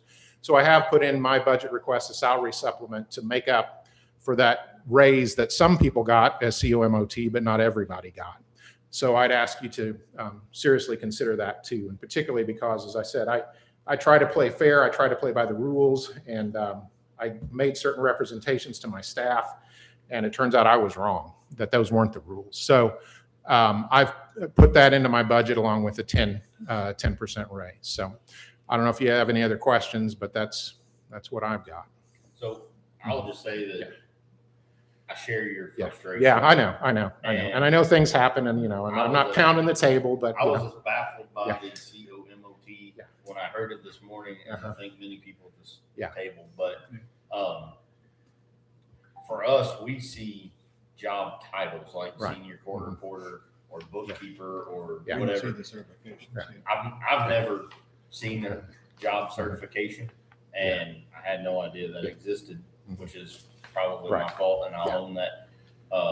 But I do agree that whatever wrong, you can sit and point fingers forever, doesn't matter. At the end of the day, we need to make it right. And I think a combination of looking at that wage study and what has happened, fix it, move on, and make it right. Absolutely, I understand that. Kind of like you said, trust the process. That is the process. August 15th is when myself and Auditor Hamilton have been told we will receive that wage study. That's well within our budget timeframe. And I think that we will all make it very transparent what it says. Absolutely, And whether I can hit what it says or not, I know. that goes back to what's in the bucket. But I think we got to at least throw a large portion of what we can at it.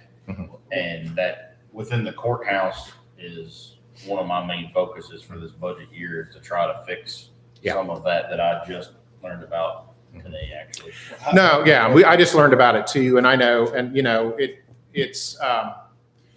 is a matter of experience, and it's a matter of, and maybe the way I understood it isn't really the way it should be, but that, I always understood job classifications were for the pay reason, but to make sure everybody, what the handbook says. And that's what the handbook says, and I think and I know we're getting the salary study, so I totally understand we're not going to get any resolution on that in the list until we've had a chance to digest that salary study. We're only a few weeks. We're only a few weeks away from that, so I think it's responsible move is to wait to get that. Absolutely. Look at both things together and see if we can't land. See if we can land something. One question I had, how are we going to find out who has got the certifications and who don't? Because like I say, once again, all we've got is job titles. So that is something that's going to be hard on us to know. Well, it's in the job descriptions. It's in the job descriptions, and it will be. I think that's what Erwin Shealy is going to reclassify several jobs, but those positions are in the job descriptions that are in the auditor's office, and they're classified at certain things. Right. No, I got you. But so that's just a matter of making sure we understand how the system should work and making sure it works going forward. Communication with you guys is always, particularly with JR, I always usually communicate through him, has always been great. So that's a frustration. I express it. I'm sure we'll figure it out. And so share with your staff. We share that with them, and we're focused on finding a way, sure that somehow, some way, we do the absolute best we can. It may not be what everybody wants, and we never make everybody happy, but we definitely got to do something. And I agree with that. And I think it's no secret, the salary ordinance, I've had it pulled up numerous times today, shows that multiple people make different Yeah. rates and. And you need a reset on that. And I think it's been probably 20 years, A probably long since time. they've reset all that. So we need a reset on that. Technology's changed. 20 years ago, we weren't using Zoom, we weren't paperless. Everybody's job has changed since the last time that we did a salary study. So that'll be great information to have. If you don't have. It was expensive. It was Yeah. an expense that we all agreed Yeah. to spend, and I agree with the expenditure. It needs to be I done. think you have to Yeah. at this point, because it's so out of line that Yep. it's not any way of saying, well, your senior court reporter is classified as this, makes that. Yeah. It's more than what any one person or two people or even seven can Right. do.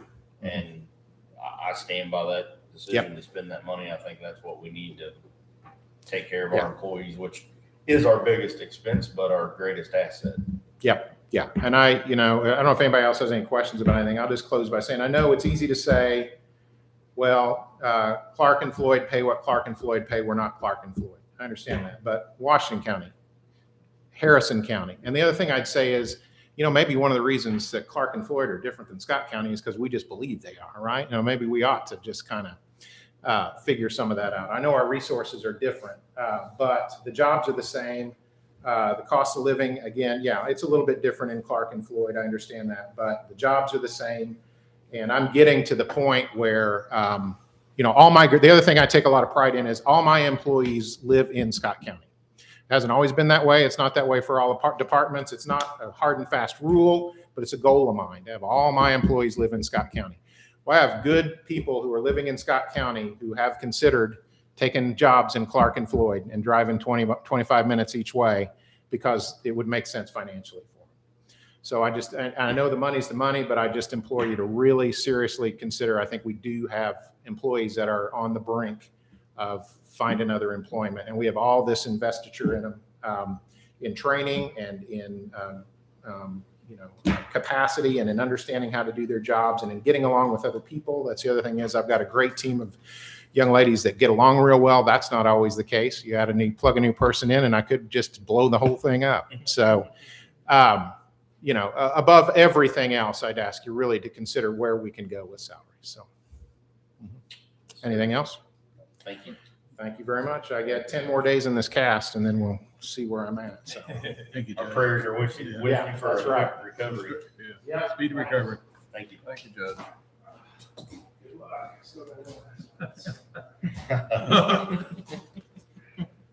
Nothing left after that. Nothing left. You're done. How's Ron? Doing all right.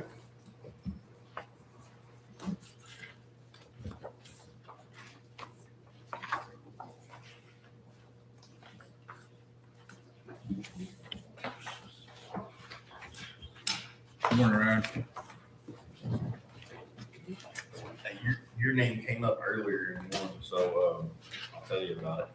But we talked to Kevin Hall, and maybe sooner than later, us, you, and him sit down and talk about the options with the Human Bridge Fund and maybe investing some of that so that he can start growing some revenue off of the money that we have for catastrophic events or rebuilding bridges if something were to happen. And I think the program that you've had or you've used, will somebody please hit admit on that? I guess Heather's wanting back in. Save me from walking over there. But I told him we would maybe all sit down and talk about, thanks Justin, I appreciate it. Talk about the options there, if we could invest some of that to grow some interest on it. Yeah, absolutely. We'll take a look at it. Sounds good. With that, tear into it. Last year, I was looking into my part-time help. Previously, it was stated that I guess we let offices decide how much we were paying those part-time help. Right. So mine was at like $11.75 an hour. I can't remember. And when I talked to you guys, I requested the $3,993 for that line. And what was adopted was $36.30, which was the same the prior, and I went ahead and increased the hourly wage. So this year, we've been struggling a little bit in the office, having part-time help stay and go. We've been really supervising that. I think it's working for us so far, but we're not through tax season. We still got November to be ahead of us. So I would really love for that, to pay that $16 an hour and continue to keep what I have published at $3,993, if possible. And we talked about raises. I know that Judge Mount is saying things about the salary increases and titles and what's been overlooked. I'm not really going to come in here and ask for a raise for me or my chief or anything like that. But my second deputy, she works hard. And if there's anybody that would deserve a raise, it would definitely be her in my office. So if you guys consider anything like that, I would like for you to look her way when considering something like that. Then pretty much an issue from my office right now is postage. So I have an invoice from L&D Mailmasters that we paid our tax statements this year.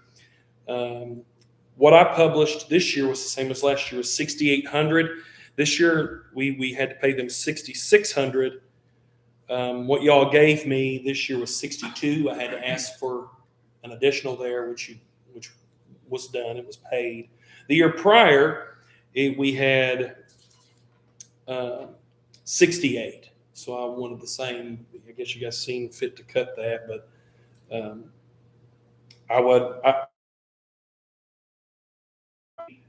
at 68. But I had a paper that showed that the post office is increasing 4 cents per stamp. That's going to be quite a bit of money, and I'm hoping 6,800 will get me there. But I have a feeling it's not going to. Nevertheless, I don't think the quantity of those was $10,410 is how many statements I sent out. That's around $400. But you have some people that own multiple properties, so they're not going to use a stamp on every one of those properties. So it's really hard what that might be. So I'm shooting at 6,800. It could be more. It could be less. And if it is less, then Ron, are you talking your tax statement? yep, tax statements. Okay. Because postage. That is different. They both, to me, they kind of. Postage has been $7,500 for the last couple of years. Yes. So this is tax statements, but Okay. yes. All Well, right. postage is in with tax statements because when they mail out those tax statements, they charge me postage for that also. So sorry if I didn't clarify that. I apologize. So that's what causes that to fluctuate. Okay.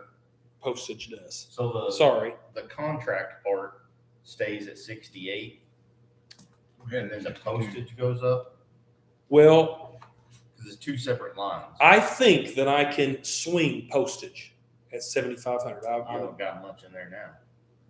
I I mean, hang on, this thing went away. If it's going up, It is going up. you're yeah. Yeah. Oh, yeah. right now you're only $14.83 in your postage line. So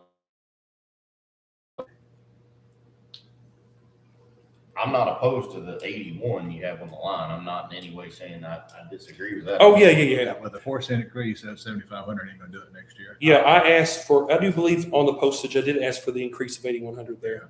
Yeah, and I did. Okay, all right. Okay, sorry, I was talking about the statements, You're so I'm good. sorry. All right. So I'm the with statements you had at 68 and we went to 62. Yes, but previously it was 68 anyway. I didn't Okay. adopt any more because I didn't think I would need it. So I would like for it to stay at the 68. I really think that'll swing it. Like I said, it may fall a little short. This year you've done what, 66 is what you said? 66, yeah, 0156 is what it's Okay. done. Yes, I got the invoice right here. If you want No, to no, you're fine. I'm just trying to repeat what you said, so. Because Sorry I was about that. looking at the No, you're postage too. I- You said 68, and you had 81. I'm like, what's he talking Yeah, about? well, Yeah, I no, do. you're fine, you're fine. We're talking about it. I mean, I totally skipped over to that bottom one. But No, you're fine. those are worried about his postage because of the increase there, and that could change again depending on if they want to increase stamps again next year. So, yeah. Office supplies, you're a little shy on that too. So I did request the same as the prior year. You had 1,526 that you're working off of now, but you've only got 471 left. So I don't know if y'all, I might have told you some of this, but when I came into office, we had enough envelopes and ink and things to last us a while. Yeah. I don't buy for the future that much, but I had a lot, so I didn't have to buy. This year, we've been scraping by on paper, and you can ask anybody that works with Lake Jennifer's. I will take paper, chair tall, and I will pack it over there to Pam, and she will cut it for me for a discounted price. And we've been clearing that office out. So I am running a little short on office supply, and that's where I requested the same amount the prior year, so that I'm not struggling like I am this year to make sure that I'm reaching. Okay. Everything will be okay in my office. So Yes, I remember you talking about that.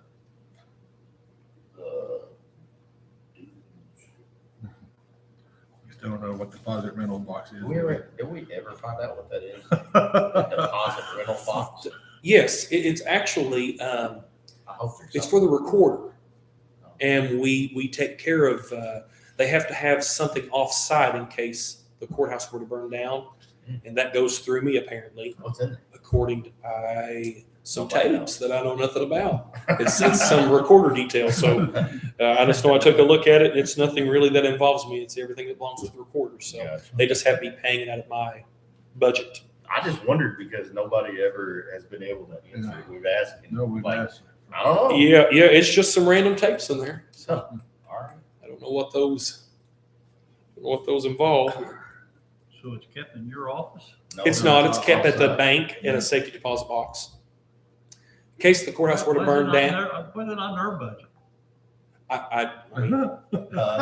We've asked this for 3 years. It's something I got it waived the first year, so the bank didn't even charge me for it. And I was like, this is stupid. So they didn't, but then this year they were like, okay, that $80, we're going to waive it this year for you. So It's not gonna break the bank. No, it was one of the things It's like, odd, what in yeah. the world is that? Yeah. We thought it was like a drop box from big bill or something. Yeah, we always like, what are we doing?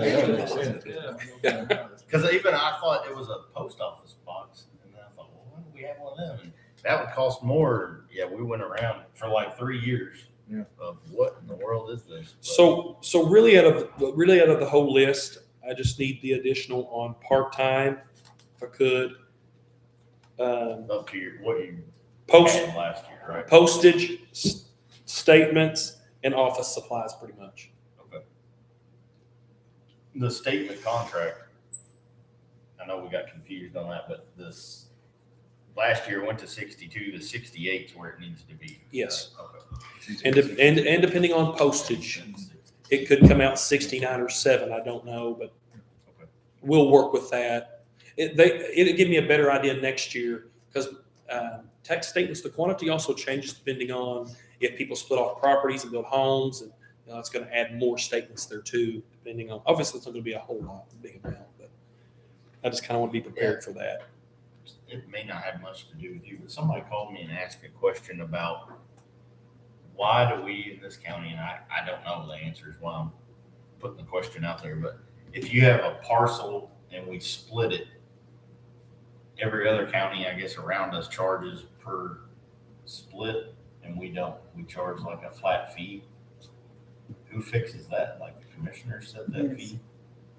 Gotcha. Because I guess whoever did it sent like a $200 or $300 check, and we sent it back, told them we needed a $30 check. That's one of the complaints that's been in my office for a long time, because there's a lot of work. I mean, that was Stacy's thing. That's a lot of work that goes through there that. To get it done. Yeah. But, and I'm saying that right, correct? If you have a large parcel and you split it, we only charge Per parcel. per parcel, not per split. Yeah, that definitely needs to be addressed. But anyway, neither here nor there. I don't think it involves you, but it's kind of the same thing because then it'll come to you for taxing on per parcel. And Yeah. So. Which that's already done. Lao takes care of that. And then They do that? Yeah. Okay. All righty. Well, I don't have any other questions. It looks pretty cut and dry. I appreciate you, Ryan. Thank you, Ryan.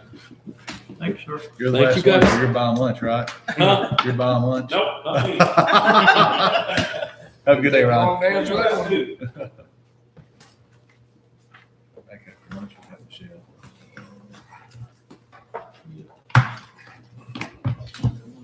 I think that's it for us, Heather. We're gonna break and go to lunch.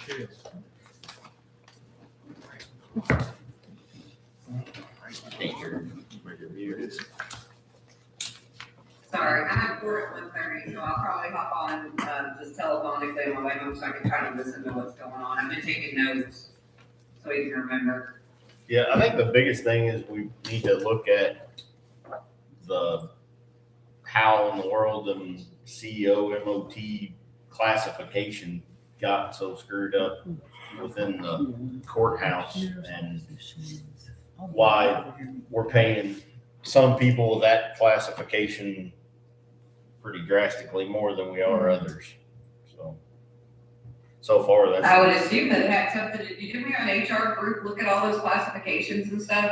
Isn't that Erwin Wagner? They're doing that now, Yeah, yes. and they're redoing it now, but I get it. I assume the commissioners did the classifications, right?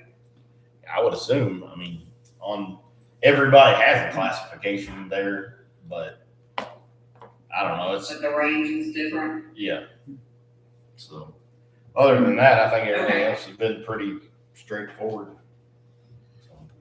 Break for lunch and back here at, what? A little at 1:00. Okay. Is that good for everybody? Well, just keep a lookout for me, call if you need anything and let me, or text me and let me know that you need something specific if I'm not on, okay? Will do. Thank you. All right, have a good one. Yep. I'm gonna go ahead and get this turned off then. We can, we'll just start back at around 1:00. When's our last one today? Late. Late.